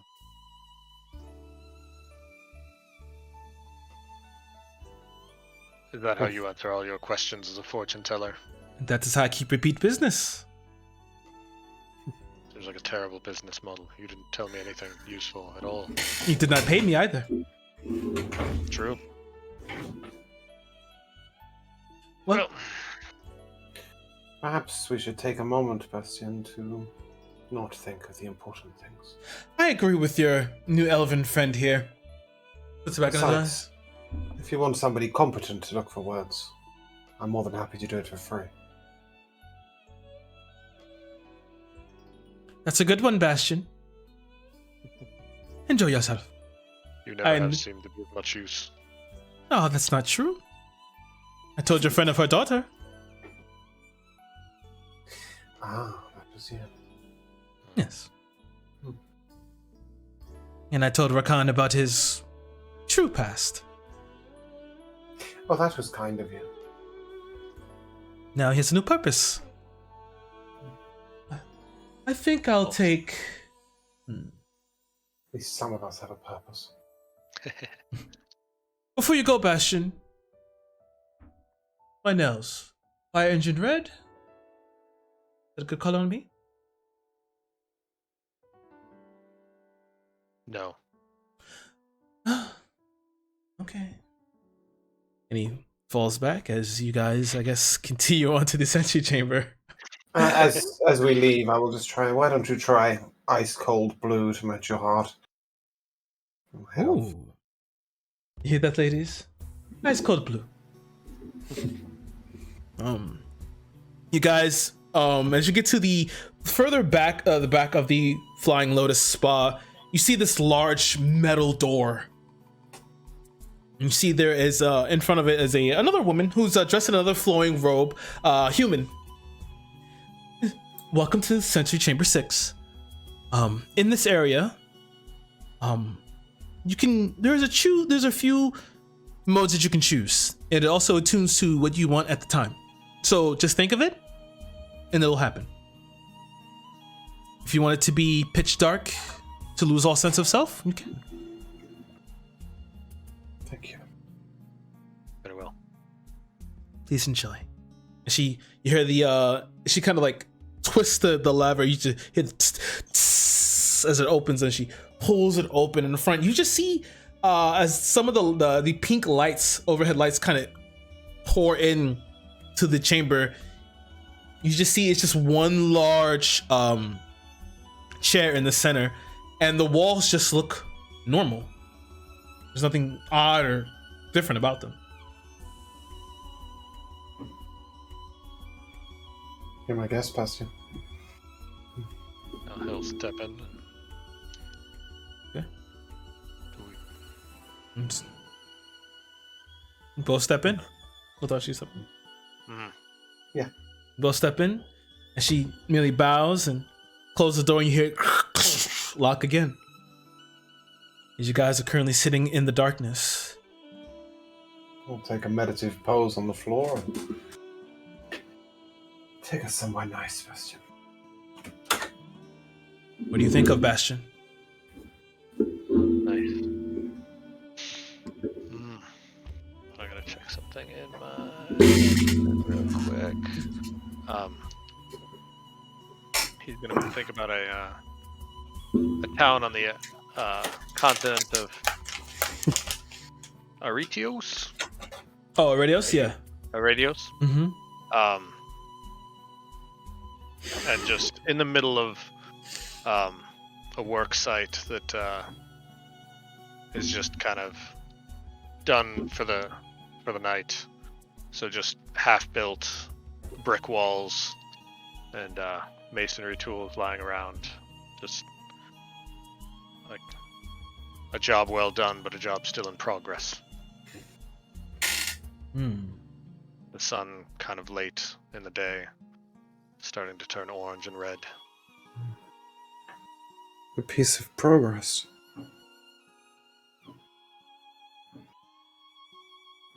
We haven't spoken much. Sorry, go on, Bastian. Okay. My life started in war, but I've spent much more of it as a builder. There's something rewarding in getting results. You asked the idiot back there about words. Aye. You need to find him?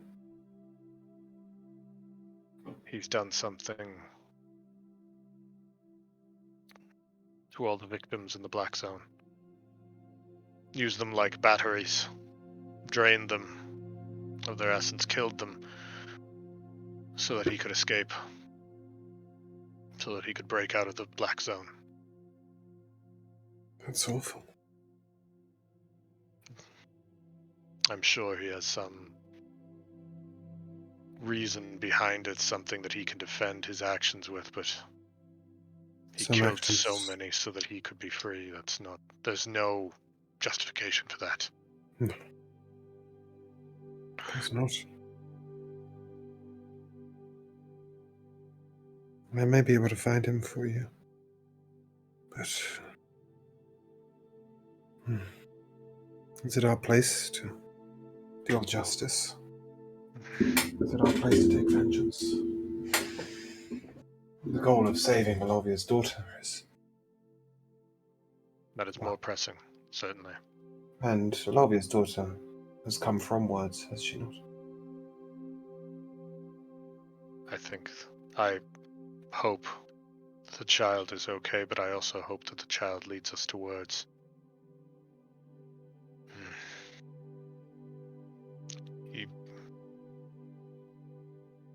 I can ask my God if you wish. I don't know how I feel about asking for help from the gods. Not help, just answers. If we will find words where we're headed.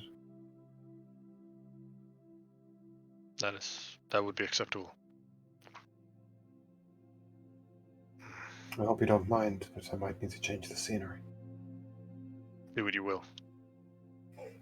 With that, I will focus on a small clearing in amongst the forest, where the elves used to dance under the stars. A starry night. And fall into focus. Speak gently a prayer to Ogmar of thanks before falling into spellcasting. I will cast divination. Simply ask my God, if we pursue Cassiopeia, will we find words? One second.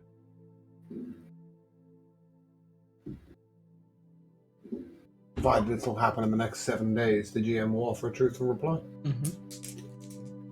Though typically it may be a cryptic phrase or an omen, but bear in mind you're role-playing Ogma, please. The man likes logic.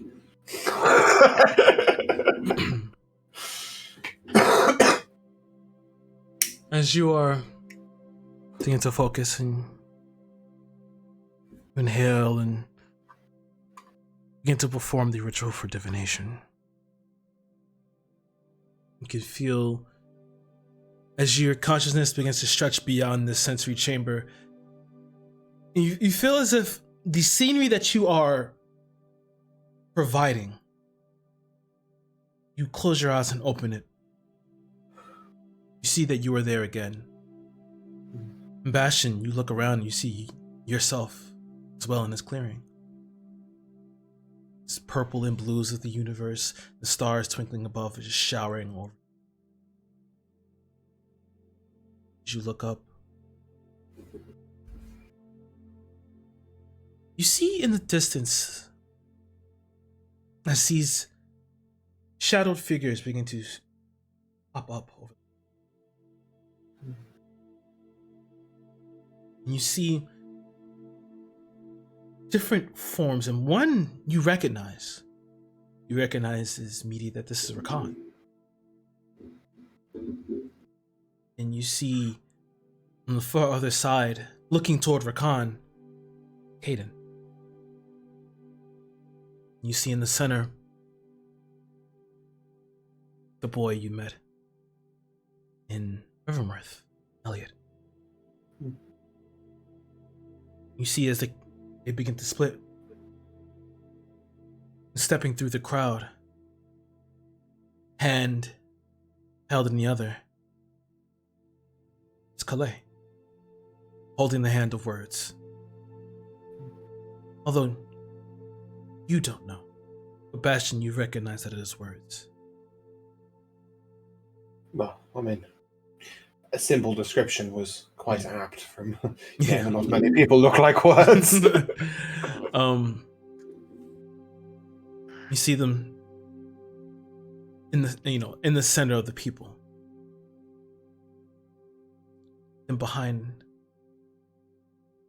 raising this black obelisk, and then beyond it, this large tree standing at the top of a mountain. Darius, you realize the answer is yes. Yeah, we're headed straight to him. I will close my eyes briefly and soak in the scenery, thinking of it without the shadowed figures. Then do my best to restore it to how Bastion had it beforehand. I'll turn to him. It would seem that we're headed in the right direction. Often speaks in many ways, but it seems that both goals are the same. To rescue Calais is great words. Interesting, the other figures we saw. That gentleman, LaRoche. Yes, Sebastian. He was the one that told Rokan of this being a shard, right? I believe so, yes. Interesting that we should see the others there. There has been some speculation that the child is similar to Rakan, Oh, he's God-touched, all right. and Caden Copied. claimed the same. He copied my spells. It's impossible. He gave a thought he was God-touched. A shard of a god's kind of the same thing, I guess. All that madness with gods, I just... It's not my arena, I don't like it. I don't want to get mixed up in it, I just want to help my people. I've always found with gods the easiest way to look at them is as people with a hell of a lot more power. Because they get jealous, they get angry, they get stupid. Just think of it as bigger players in the game. Sorry, you said Rokan? Rokan wants to be one of them. At least he's got good beliefs. Justice, fairness, nature, preservation. Can't say I disagree with most of them. Though his methods are occasionally questionable. He does need to grow up a little bit. Sometimes I think we all need to be a little bit younger and naive and hopeful. But I guess living as long as you and I have, you learn that you rarely get what you want. That is true.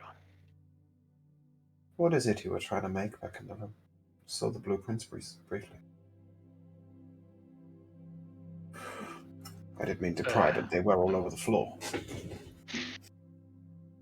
A mechanism to affix to my shield, my sword, my gun or a wand, something that will use the unique polarity in Ethereum crystals to help me cycle through my equipment faster so that amid combat I can quickly change from a sword and shield to a rifle to a wand to just a tool to help me be more efficient. In the future, I think we're going to face things like we've never faced before. And I want to be ready for it in the way that I know how. It's very understandable. I've been reading this book that Eva gave me, Arcana Tech. I can't say I like it, but he seems to claim it does a lot of good as well. I understand that creating Arcana Tech is, well, not simple. But it's very requires a lot of focus, a lot of strength, and can be dangerous. I don't think I had much focus these last few days. No. Bit off center, off balance. I don't think I can help with the Arcana Tech, but I can help with that. Back in the college at Nonaralari, my husband is a healer, primarily a mind healer. He helps people with, well, a lot of the time it's actually mages or sorcerers who have lost control of their way, but sometimes he deals with depression, anxiety, anger. He's taught me a few tricks, just simple ones, but ones that allow you to find your center, find a place of calm, find a place of focus. No Yeva.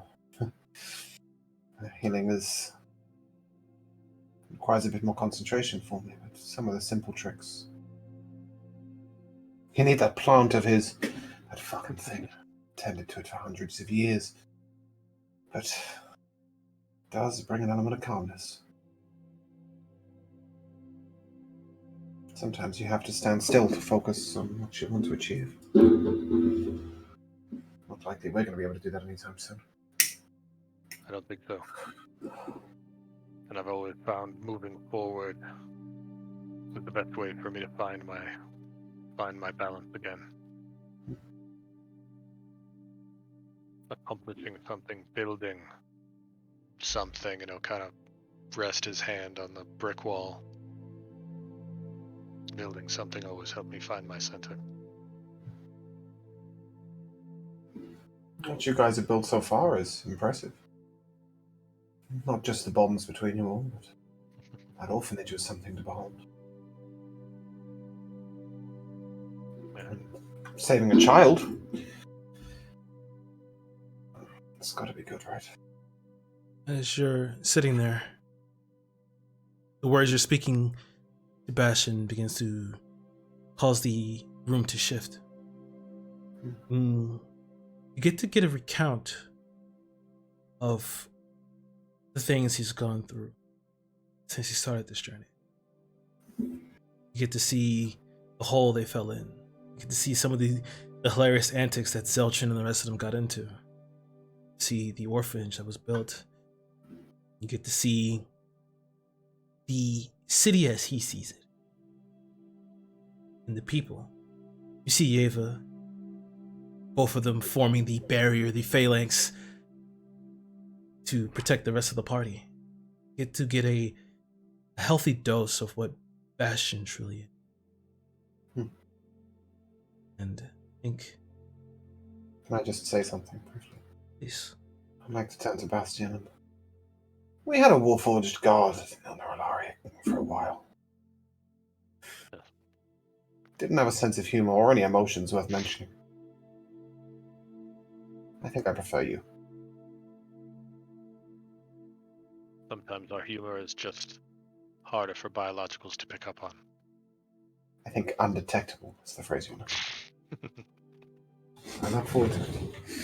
We'll stand together just like you did with you, and try and protect that idiot Ziltrin. I didn't jump in that hole. You see a quick image of Zelda being pulled back by a harness, and I think, well, we'll take a break at that point. All right.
Coming. And welcome That's back, okay. everybody. We will come back with Elovia and Volcon. As you guys are walking down the you walk down the steps and make your way over to the gym area as you're immediately assaulted by the smell of sweat and metal and just overall bodily heat. You hear Smells like home. yeah. You hear this large fanfare of people just yelling and screaming as you come around the corner and Volcon looks at you. The hell is that?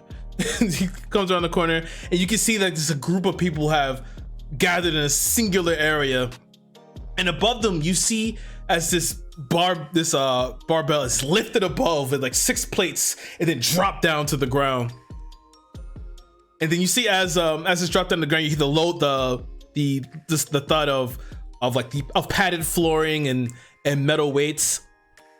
And you can see as the group begins to part, they part and you see this muscular zero body fat, golden dragonborn. His scales are glistening in like the floodlights, and he's just like, all right, who's next? Who else wants to get a piece? And you see the guy that was there was a guy next to him, a human male, also with a similar built physique, but he's like laying on the floor, maxed out veins. He's like quite vascular, but he's like spent. You watch as the dragonborn comes over to him, extends his hand as he drops coins in his hand, and you see as another smaller goblin steps from behind him. He's wearing like this really frayed suit and tie. It's just good job, Darwin. Who's next? Any more takers? This is the champion after all. And you see other people. Sounds like your one-shot character from my. Sounds exactly like him. How much does the plate weigh? As you look at the plates, the plates vary, but you get a quick look. You see he did about 400 pounds. Oh. Volcon can do that. You want me to try? Yeah, that's only like, if he can lift me, he can lift 400 pounds, right? That's how it works, right? Should be able to. You want me to do it? Alright, go get him, Tiger. Okay. I choose you. You're gonna step forward, and he's like, all right. A dragonborn kind of looks around as the other people begin to spread, and Volcom begins to step through them. You watch as he's walking forward. He's taking off like the cloth a bit, and you see like his body has some newer scars that you haven't seen that he didn't have before. But he's like bare chested. He's just all right. Let's do this. You're gonna roll. I think, can you roll for him? What kind of do I have to roll for him? You can't. Okay, that's me. I don't think Oh, okay. You're doing this as a roll. Yeah. That makes sense. Okay. You watch as the dragonborn looks toward him. So, all right. Got a nice physique. Your Volcon looks, flexes a little bit. Yeah, I'll do a little work. All right. First of all, kind of like you. Let's do this. How about a little bit of a wager? Who's that over there? Hold on. It's my wife.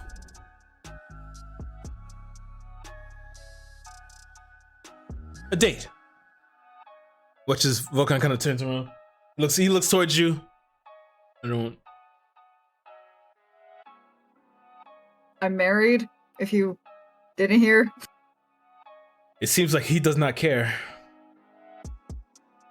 Damn, I don't care either. I'm married. Well, all right. Do you have anything else that's worth it? Look, I even put up my belt, and you see the belt around his waist is it's in the shape of just like a flexing human male. It's like gold, and there's like a black band. I won this, and it's enchanted. Everything worth it to offer?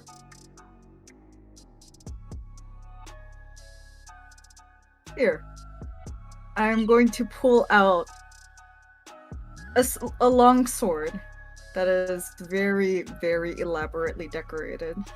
It has gems in the hilt. The hilt is like, I don't know, it's just a very intricately designed sword. Okay. And I will hand it to him. Volcon's this.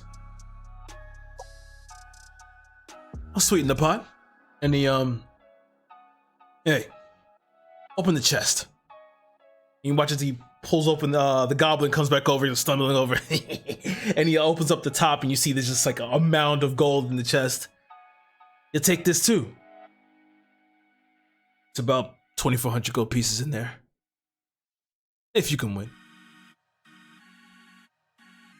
So, this is going to be done.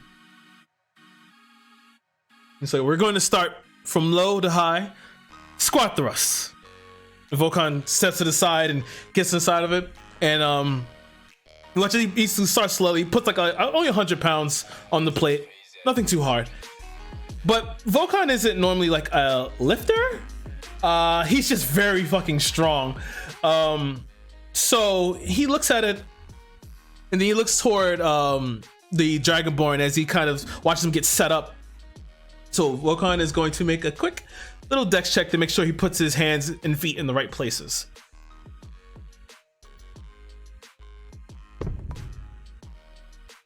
Okay.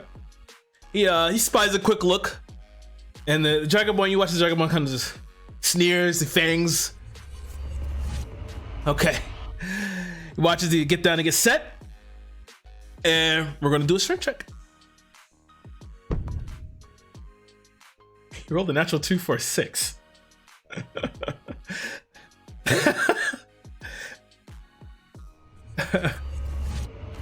That's still 360 pounds.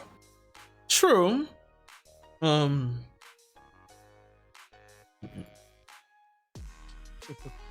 That's just so funny. You roll a 6. Volkan, come on, bro. I made you to be strong. But yeah, you watch it, so even though it's 360 pounds, the issue that you see as you look at him, as he lifts it in this way, he kind of, as the Dragonborn lifts it a little bit with ease, you see there's a little bit of like, kind of a strain in Volkan. It's easy, but you see like his body kind of moves slightly weird. It's not a fluid motion when he lifts it up, but he still manages to get up. And then he's going to, you watch as he, as the Dragonborn moves his leg forward and then shoots back up with the squat, with the thrust here. Make a little strength check here to make sure. Okay, which isn't hard. Even though it's 10, it's still lightweight. So he's managed to get it up.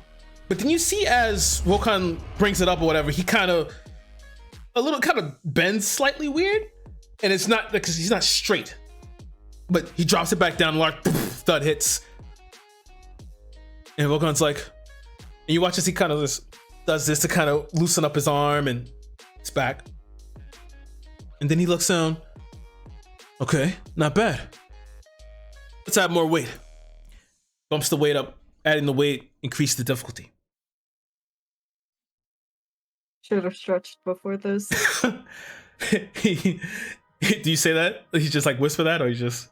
Or I'm just gonna mumble it because Okay. you always stretch before working out. You do. You definitely do. He gets back in line as other bodybuilders begin to like put more plates on either side. He's like, all right, I see you can do that. Let's skip the easy stuff. He immediately goes to the 400-pound mark. He's gonna make a dex check. This time it's easier. Nice. He gets set up in the sumo squat position. Volkan seems to have found himself in a bit more comfortable in this sort of position. And you watch as the Dragonborn kind of learn fast. You watch as he tenses a little bit, and he's going to lift. Ooh, natural 20, 24. And for Darwin, wow. So there's a natural 20 on both parts. So you watch as at the same time they both grab the barbell and just hoist it up. You see like a Volkan immediately like is like his muscles begin to like kind of rip, and the veins begin to pop out, and like a little bit of sweat begins to permeate as he just kind of lifts it up. He's not used to performing this type of movement, but he still managed to do it regardless, and they both drop it down at the same time and immediately look at each other.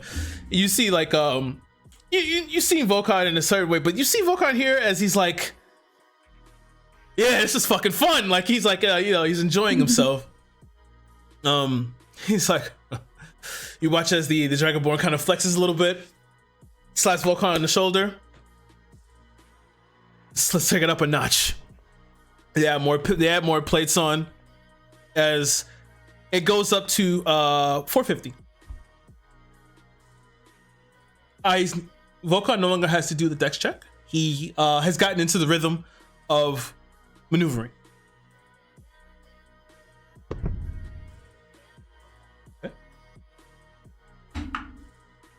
Wow. So he ends up beating him by 1 here. So you watch as he lifts it up. Darwin brings it up as well, but you see as he's beginning to slightly bring it up, he's slightly slower than Volkan. And then you see as the Dragonborn's eyes kind of dart to the left quickly and then back over. As you can see that no one else has really been able to keep up with him. At least the people around here haven't been able to keep up with him. But he drops it back down. I need to take I need to do another check here. A constitution check for him. Okay. I need a con check for Darwin. Okay. Oh, I didn't even do that. They immediately go back down. Another one.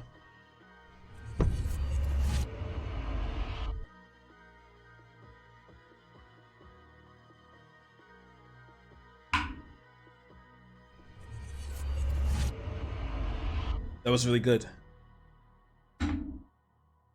Oh, okay. So as they bring it back up, you watch as Volkan shoots, he brings up to his chest and then immediately pushes back up. As he does so, bees of sweat begin to drop over him. As Darwin brings it up, you see his arms, he starts to slightly buckle a little bit more as he's beginning to, he's pushing past his rep max. But it drops down and he hasn't fully gotten it up. I need to make a constitution check. I need to make a strength check here with disadvantage here.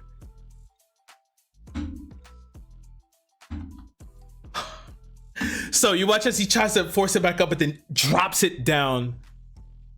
And as he drops it down, he stands like he kind of falls on his ass while he's like holding the barbell, and the goblin kind of drops the chest as he walks over to the first of the Dragonborn. You see his arms are kind of just held out as Volkan. Was nobody spotting him?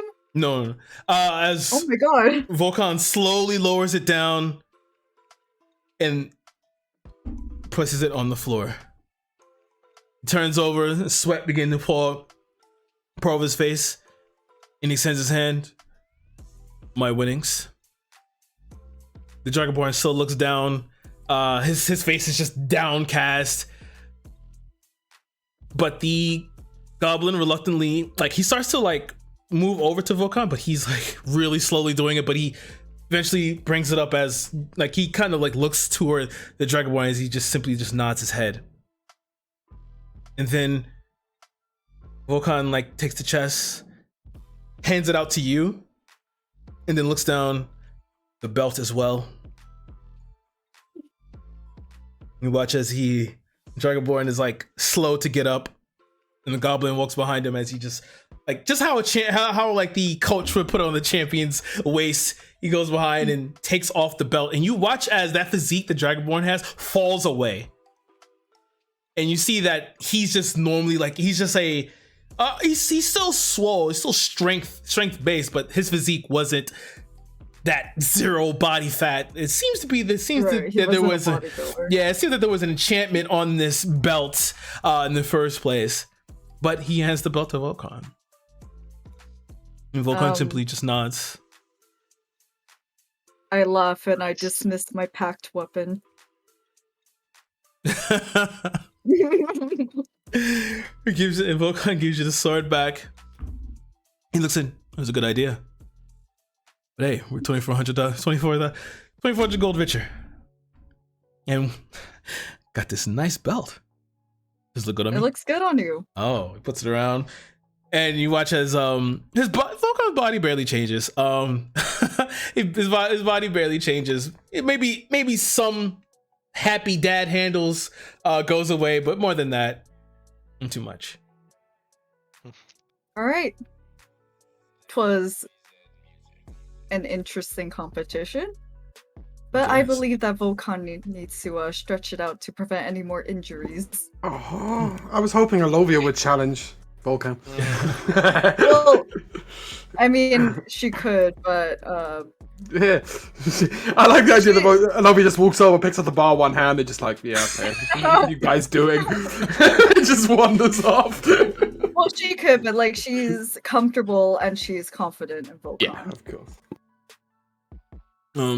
Guys, as you guys looking to kind of walk off, he's kind of maneuvering about a little bit, feeling some tightness, but you guys walk out of the gym with the belt.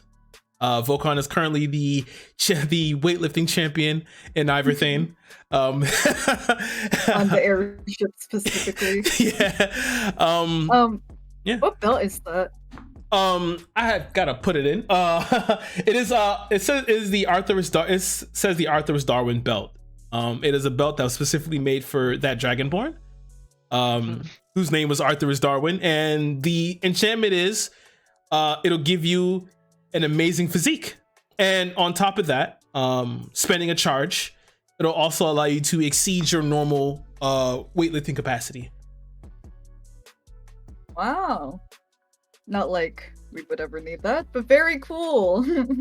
Yep, it's a novelty prize. Enjoy.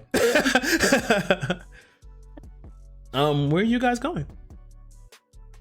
Well, I would like to head back into the room to like, I don't know, take a shower, get rid of all the gross humidity that is sweat and body.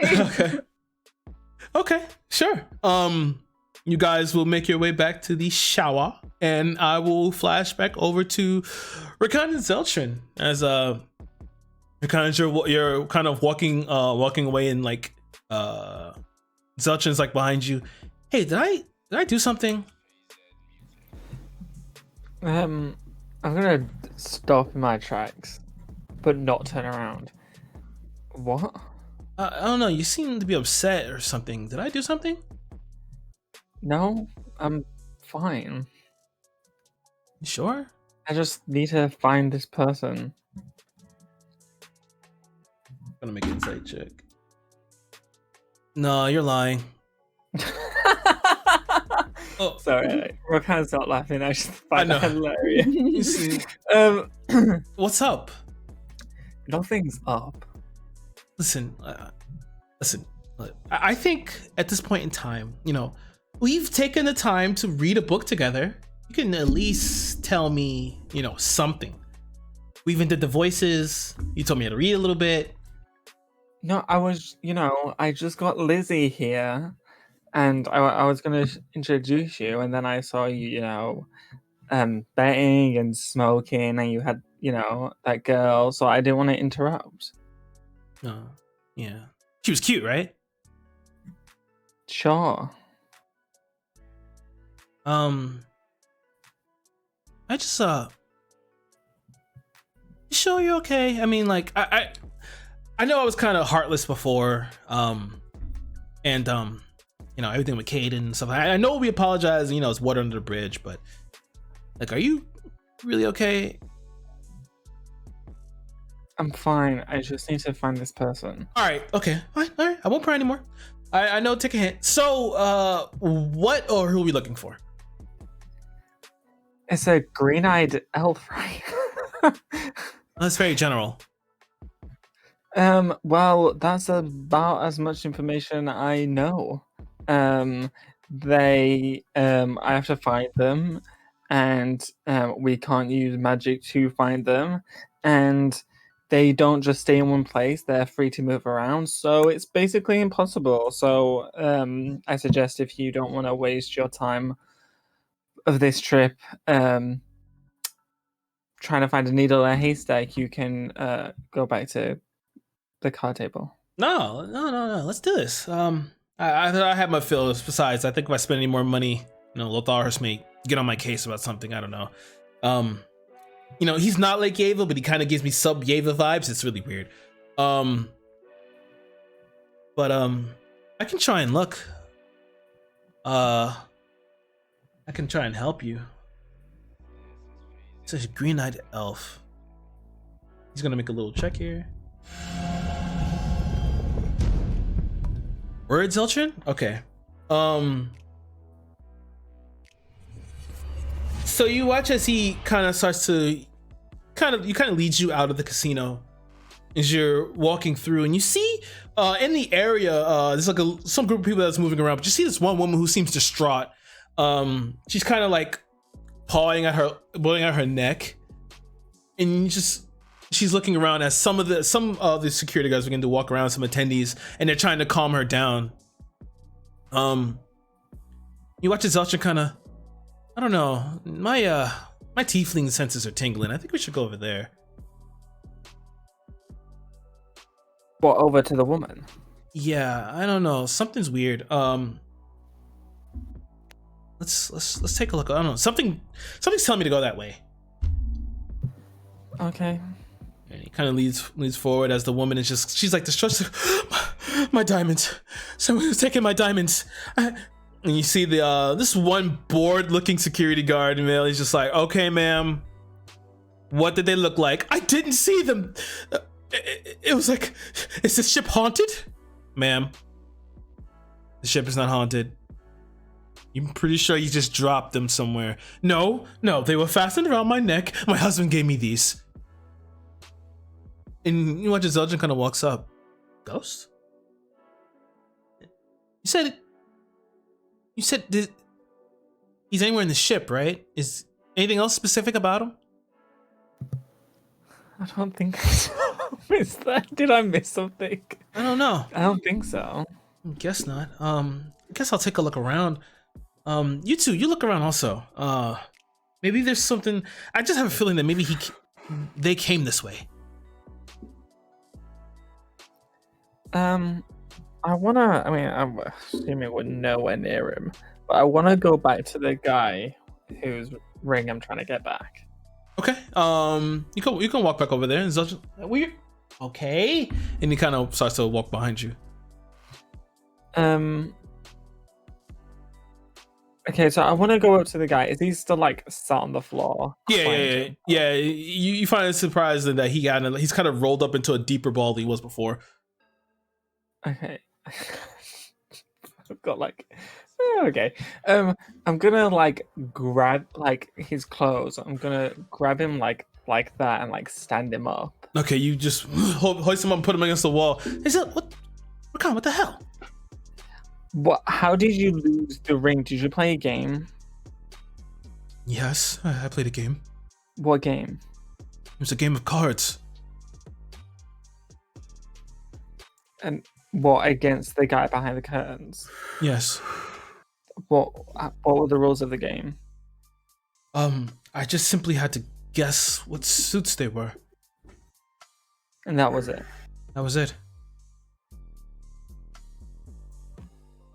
Okay, I'm gonna walk away from him. Yeah. As you walk away. What the hell was that?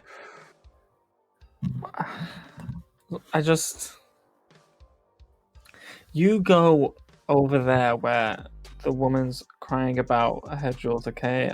I'll go look over here. Okay. Well, call me if you have anything.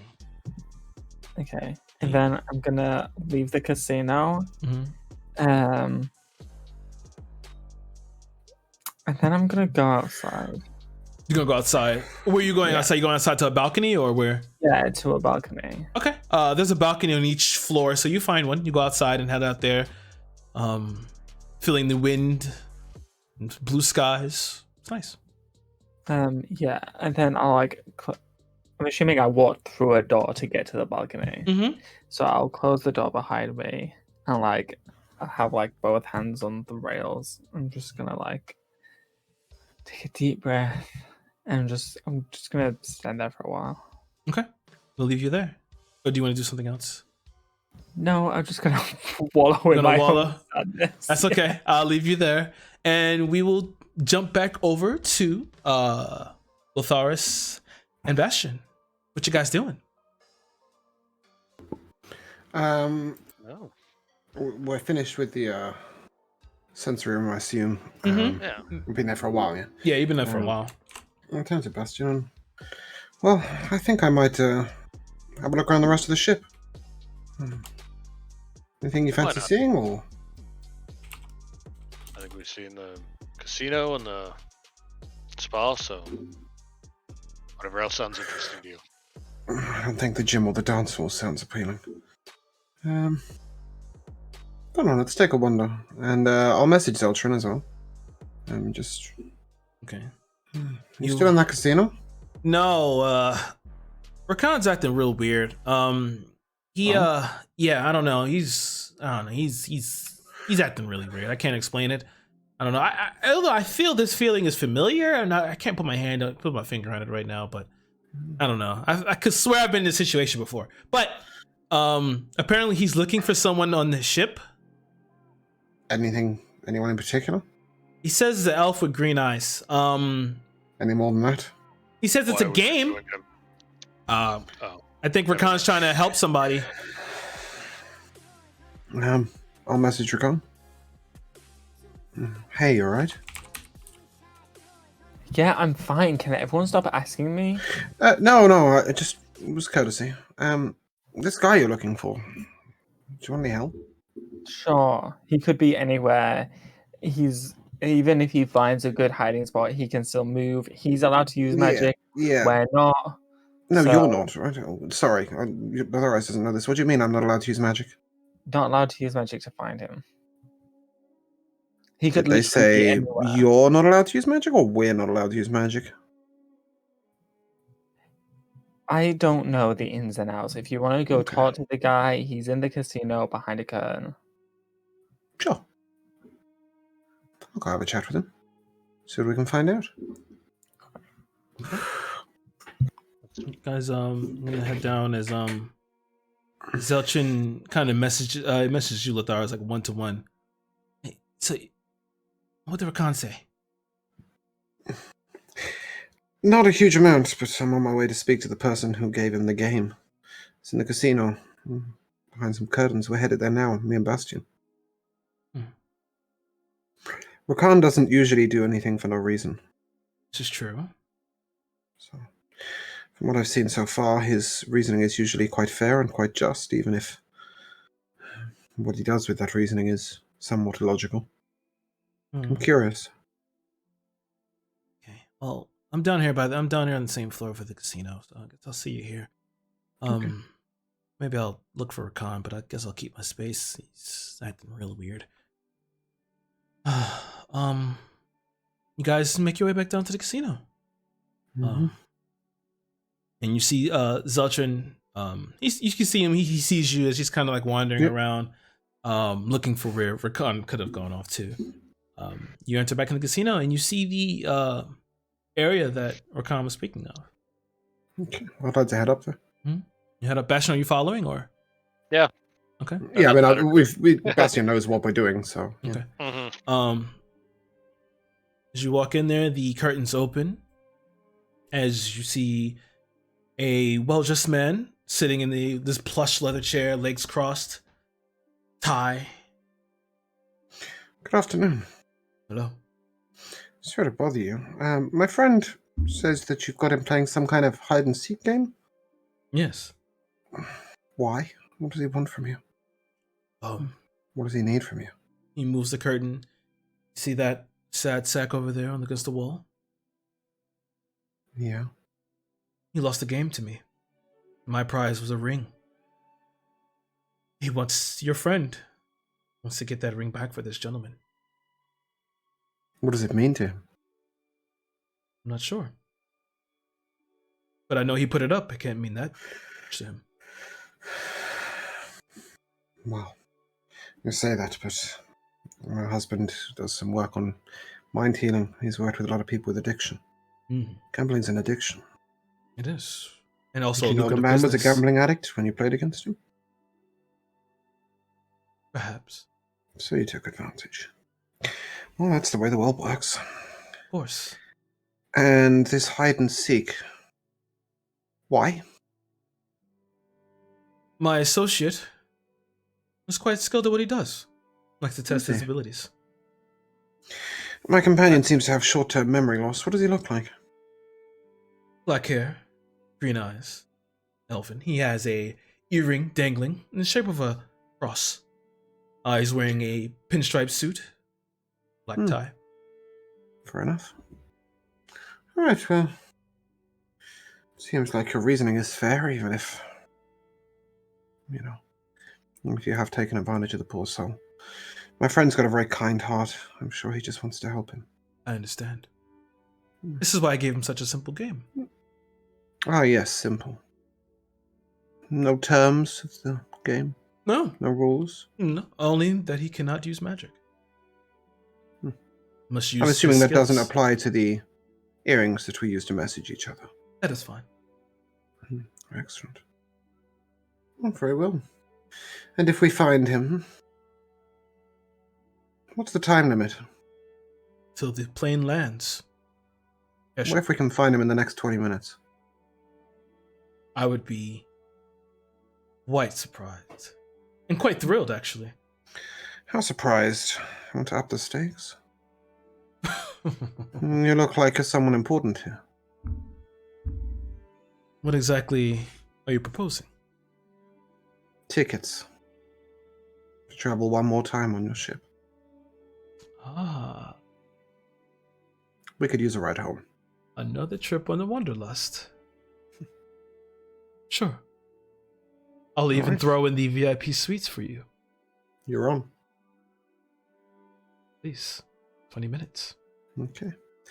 And as soon as I step outside the curtained room, Zeltrin's with us, right?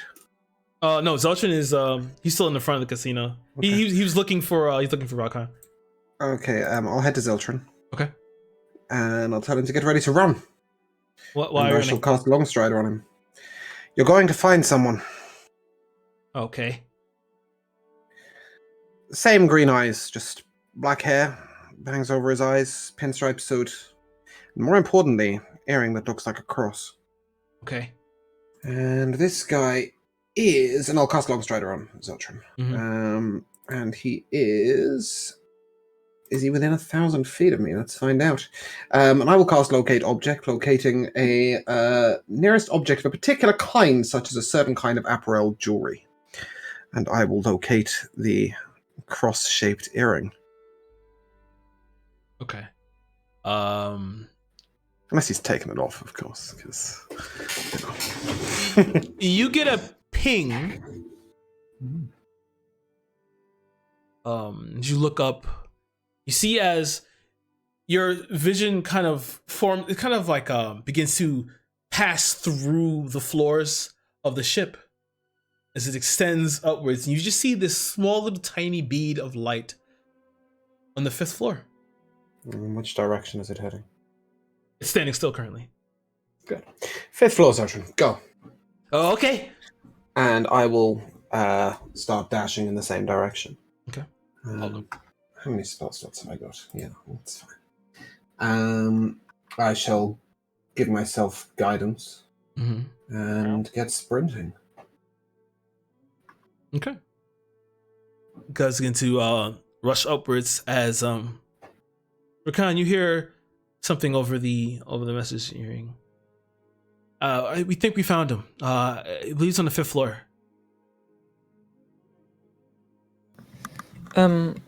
Okay, are you heading there now? Yeah, Lotharis and I and Bastion are going. Bastion, are you going? Yeah. Okay.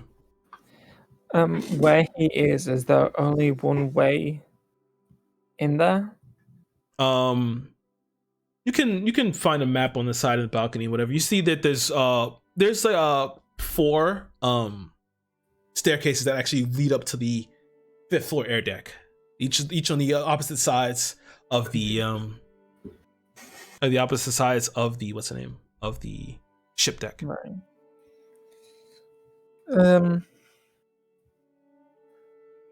Okay, I'll have that too. But I'm gonna head.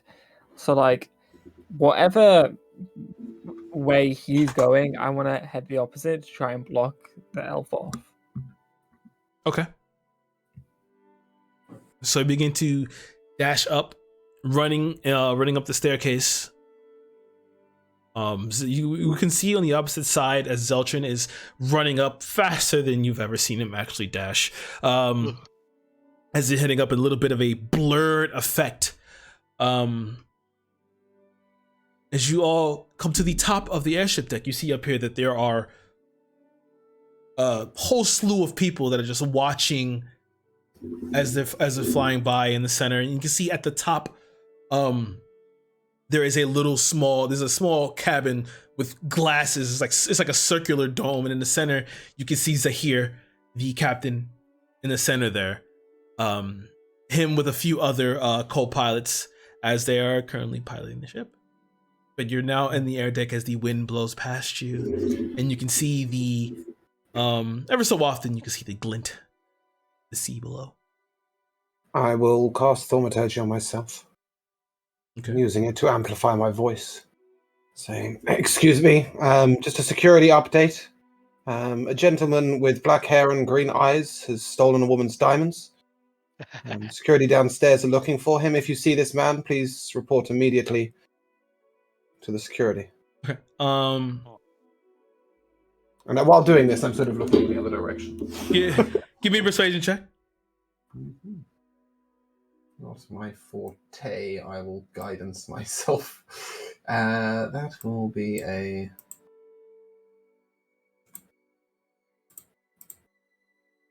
20. Dirty. 30-20. You as you're standing there saying this, pretty much making your own intercom, you can see the captain is kind of looking down and looking around as well as other people are beginning. You can hear hushed tones speaking amongst each other, just whispers, just maneuvering about as some people are looking around. Bastion, Rakan, give me a perception check. Okay. There it is. Boom. There we go. That's a 16. Mm-hmm. What did I get? A 17, and just for fun, I'm going to give myself a flash of genius. That'll add a 4 to that, bring it to 21. As you both are staying there, as Latharis makes this announcement, you can see as you hear just as someone kind of falls over, and then you can see as the crowd is starting to slightly maneuver, but you see nothing. You see no one there moving to the crowd. I'm going to cast Fairy Fire on the area. Okay, let me get that check. At the same time, I'm going to cast Clairvoyance and have it look down from the very top of the area so I can see everything. Choosing My sight. spell save DC is 15. So as you cast Fairy Fire, it's just explosion of the nanobites. The little bug nanobites explodes, and then you see as it kind of like rains down this pink and purplish over the people. As you hear, they kind of like scream in unison as they think they're about to explode, and they duck down. Right. But then you just see as you duck down, and from the clairvoyance, you see in the center this man covered, the elven gentleman earlier, covered in like this purplish glow, and he looks up and then looks to all four of you. Halt! Well, I win. He like prestidigitates and just, Don't worry, everyone. The lights are harmless. well, that was fun. For the purpose of our charade, perhaps we should escort you to your gentlemanly friend in the VIP area. Oh, escort needed. I'll go with you. Come on. And so that as if we're sort of escorting him, like we're security. Yeah. We're just sort of like, we found him and we'll bugger off down. Yeah, I think we're within the 20-minute time zone. Looks like we got ourselves some tickets back. You see his he has his hands up, but he has this cocky face on.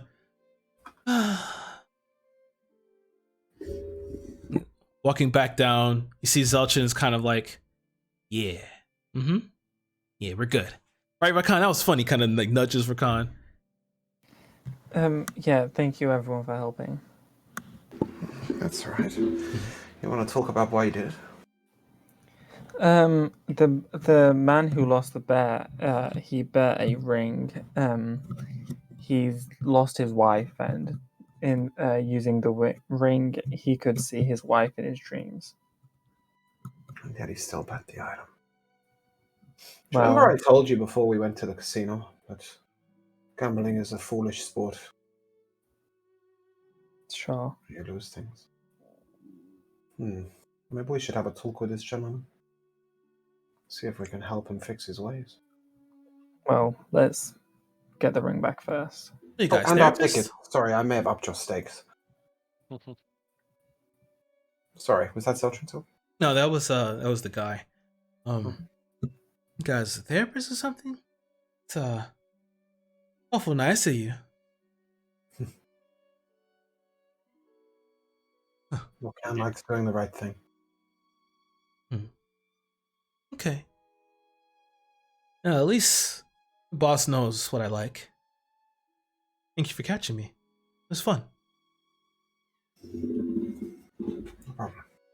And you watch as he kind of like looks over and then looks at you, Rakan, in your eyes. Smile. Turns as you guys walk back to the casino. You make your way back up to the VIP area. As you enter the into the curtain, you just hear it's a clap. The silent clap of microphone. Whatever. What's it called? Compressor microphone. I'm gonna walk up, straight up to the eye. Ring. Deal is a deal. And he reaches into the side pocket and presents you this ring, silver band with a purple gem in the center. As you hold it, you feel the magic permeating off of it. It's really strong. And as he drops it in your hand, understand something. That man chose to give this ring up. It could be used in better hands and has the ability to shape dreams. Who knows what you'll see? But in the end, it's up to you.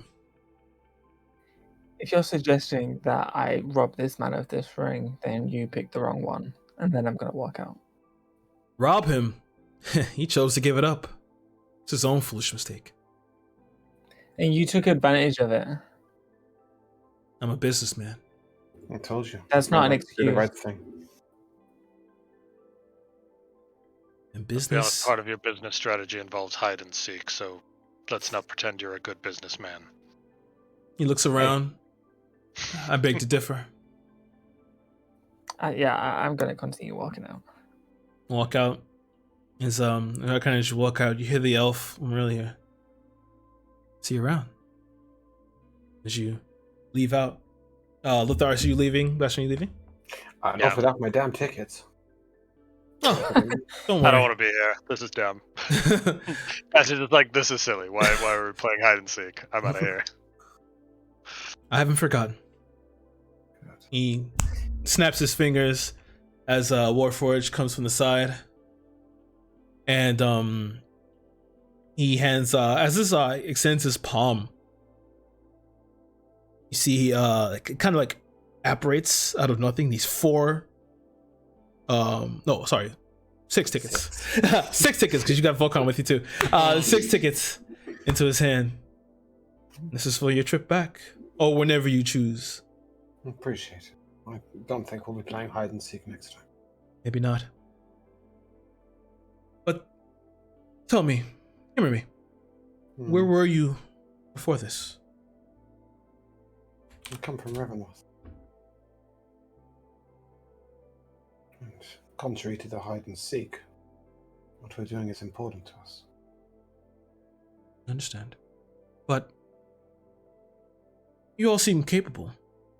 If you ever have need of some work, look up Shakos Campbell in the Last Light pub. They'll take you to the the Undercity. I don't think you've judged us correctly. If you think any work that we would do would start in the Last Light Tavern. If you have need of assistance for good reasons, you may contact the Unsung Detective Agency. Watch as We're no mercenaries. you see in the midst as he was doing that, he had the card in his hand, but then he retracts the card. Yeah. Okay. If you'll excuse me, I'm going to go and see to the gentleman who was so distraught. Perhaps he might need to learn a lesson. Rakan, you get there first. As the man He's currently curled up into himself, sobbing into his hands. Is he back on the floor? Yeah, he's back on the floor. He slumped back down. I'm grabbing him again and picking him up. And I'm gonna so I've got the ring in the palm. So I'm grabbing him with this hand, Mm-hmm. and then I've got the ring in the palm of my hand in this one. Mm-hmm. So this was so important to you. Yes. And yet you gambled it with it. I know. I have no right.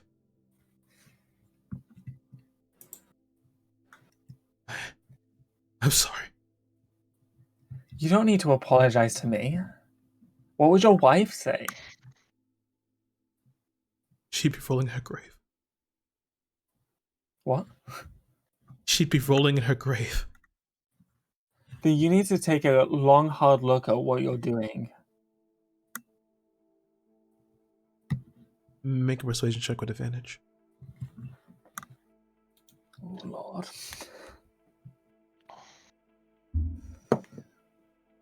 Thank God this is advantage, because that was a 3. Okay, that's better. That's a 15. Okay. You seeing the tears in his eyes. You see his glassiness. Your reflection is captured in them. His eyes are like this bright, it's like a bright hazel reflected green, and he just kind of looks up at you. He just nods his head. You see his face is filled with stubble and his eyes are just puffy and red.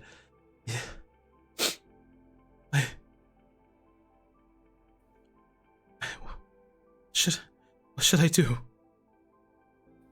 I'm gonna let go of his clothes, and I'm gonna take his hand, and I'm gonna put the ring on. Hopefully, I'm picking the right finger. Mm-hmm. I'm gonna put the ring on his finger. Okay. And then, as I do, I'm gonna look up to him. Just do the right thing.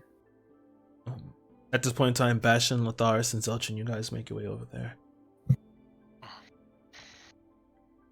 Hey. So you're the fellow my friend wanted to help. You're Yes. lucky, you know. Most people don't do something for nothing. Rakan's unusual. But you need help. You suffer with a gambling addiction, yeah? Yeah. If you're ever in Nilner Alari, or in Rivenworth. In Nilner Alari, you can approach the healers there. If you're in Rivenworth, look up Yavra Dallin. Yavra Dallin. They can help cure you of addiction, though it requires your willingness, your participation. Rakan, give me a straight charisma check.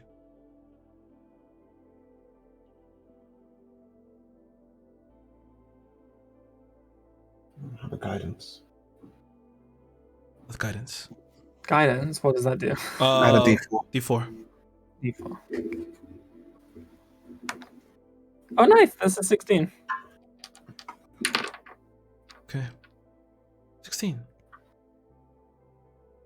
You see as he looks towards you, and as you he grips your hands tight, and you see he kind of just sinks back to his knees, but not in a state of depression, but more hopefulness. You have gained a new follower. Oh, yeah. It's at this time as you see, you begin to hear screaming, seemingly to come from the higher floors, before a sudden crash into the airship as it kind of bucks to the right. At this time, as you are coming out of the shower, Alovia, you open the door as there's a rush of wind and debris that shoots past you and shoots into you, covered in rock and dust. And as the dust begins to clear, You see as there is this large barbed shaft that's stuck into the side of the airship. You see as it's kind of stretched out and stuck under, and you see as the debris has fallen on top of Vokan. His arms are stuck outside of the rubble. As you feel the airship buck again. As it does, you hear another shattering of glass as people are falling over and screaming. You hear children crying. As you see from the top, near the top of the casino, another large barb comes shooting through the top of the airship, through the bottom of it, as it locks into place. And you can see as the raining of debris falls over and the dirt and mounds hit the ground as people are crushed beneath rubble. You see people beginning to, from these bars, there's lines of rope as these people begin to slide down the rope. You see this large shadow of this huge bird cast over. And then from it, you see this small little dot as it falls down. And from in that newly made, crude made skylight, you see another airship. Smaller in size. From the top, you can see standing on top of it this Aarakocra. Its plumage is violently colored. Its single eye is missing, but it looks mechanical in ways. And it's wearing a hat with this more feathers that are lined back with this large spear in its hand. You only hear its voice as it begins to boom outwards. Hello, everybody. The name's Lockhart. And we're the Thunderstruck. And this here airship... Lockhart? Who? Guildboy Lockhart? No. Also, can Ilovia at least get dressed? At the very least. You will. Okay. Did you see? I'm Lockhart. And I'm the captain of the Thunderstruck. In this airship, it's ours. And that is where I'll end today's episode. No. The plane's being hijacked. Yeah. Did that only happen because I got tickets for the way back? No. No. Bastard. I was like, oh, he got tickets on the way back. Sucks for him. Well, sure, you can have him. Whatever. But we can come to MVPs. Yago, you first. Oh, what did I have? I made notes. Oh, you made notes. I do. I would have a little section that's VIP, and it makes me think of things that I should put in there. Actually, Vokan coming back from the buffet. Oh. Being excited about a buffet. Been to a buffet since COVID started. Ugh, I'll go to a buffet again. I really like Vokan. I like him. Lavi is frozen, so I will go to Josh. Oh, her eyes moved.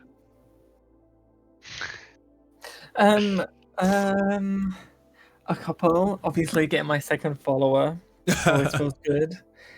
Thank you for the guidance, because that was a 12 without it, and I rolled a 4, so yes. I'm so confused as to why that green-eyed elf is being nice to me. I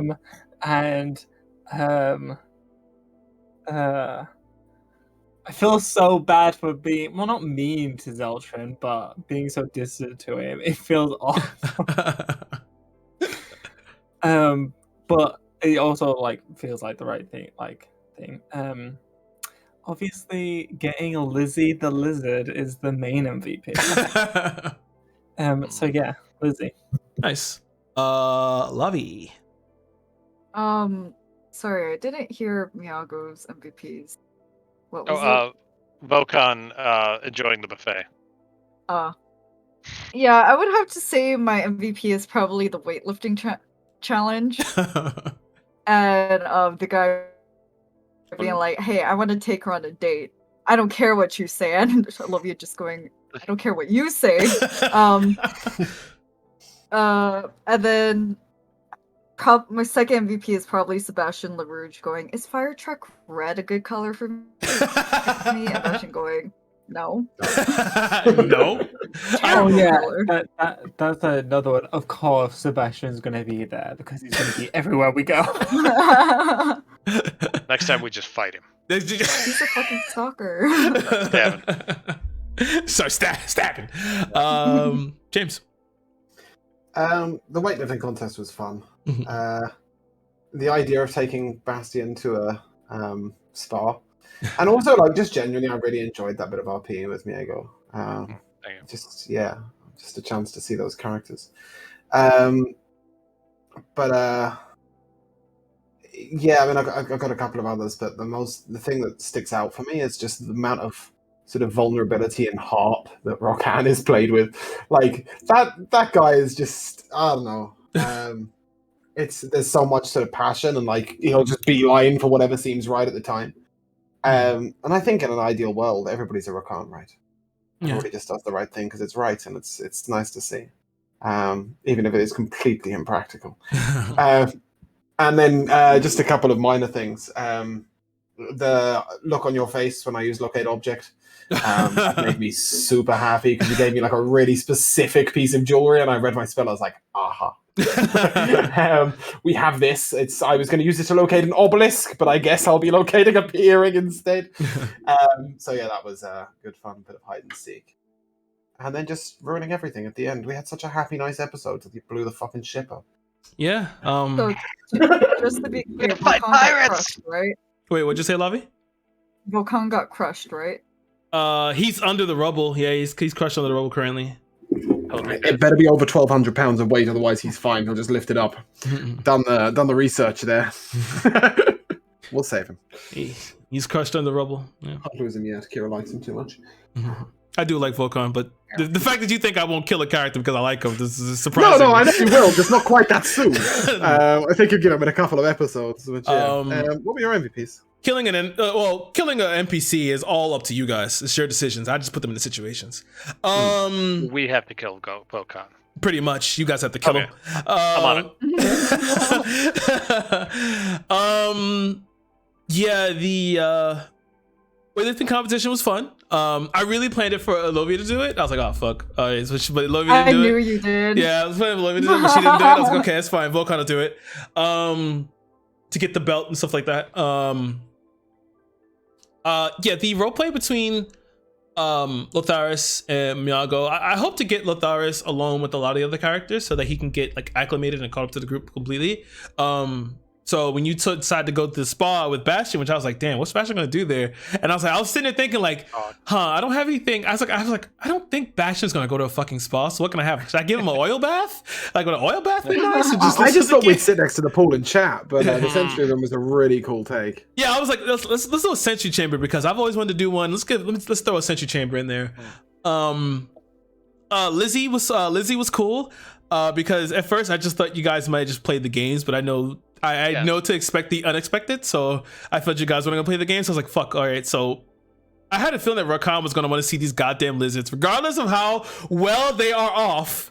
I was like, okay, he would not sound like, all right, fuck it, fine. There's a sick lizard in the back. I'm just gonna make this on the spot. Sick lizard in the back. Having fun with it. If everything's fine, he shouldn't be so shady about showing us the back, then should he? If everything's fine. Rakan, you're not on the staff. It's like poking around businesses demanding to go into the back room. Can you imagine? You go to IKEA, I demand to see your back room in your employee area.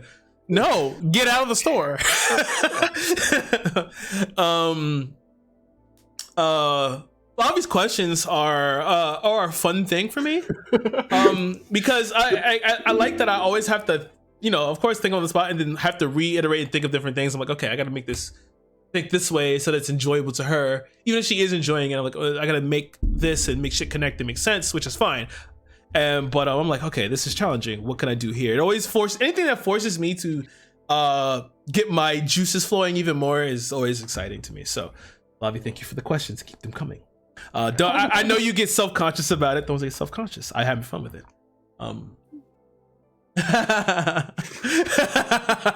That's how I work with Labby's questions. What does she want from this? Because the answer is the opposite. Her brain just works too fast. But yeah, those are my MVPs, and seeing that Rakan has chosen its own lover to pursue than anyone that I can throw in front, which is fine. I will admit wholeheartedly now that Caden was manufactured for that. But anything you develop for anybody else is not manufactured. That's all you and your character. Also, a shout out to the guy with the skewer who keeps taking out the evil people's eyes. They've all got one fucking eye. They're not the same person. They can't be. They can't all be the one person. They're not the same one person. They're not. I mean, to be fair, like I know that I joked about romancing Zoltran, and then I was like, shit, I'm actually romancing him. Like, I'm really fully not expecting him to romance me back. I'm fully expecting, like, I mean, not okay, but okay with it being, like, a one-way thing. One way, unrequited. I understand. Yeah. We'll see. We'll see. No, I'm going to say that it's not impossible. But with that, we can all say goodbye. See you soon. Goodbye. Bye-bye. Sweet dreams.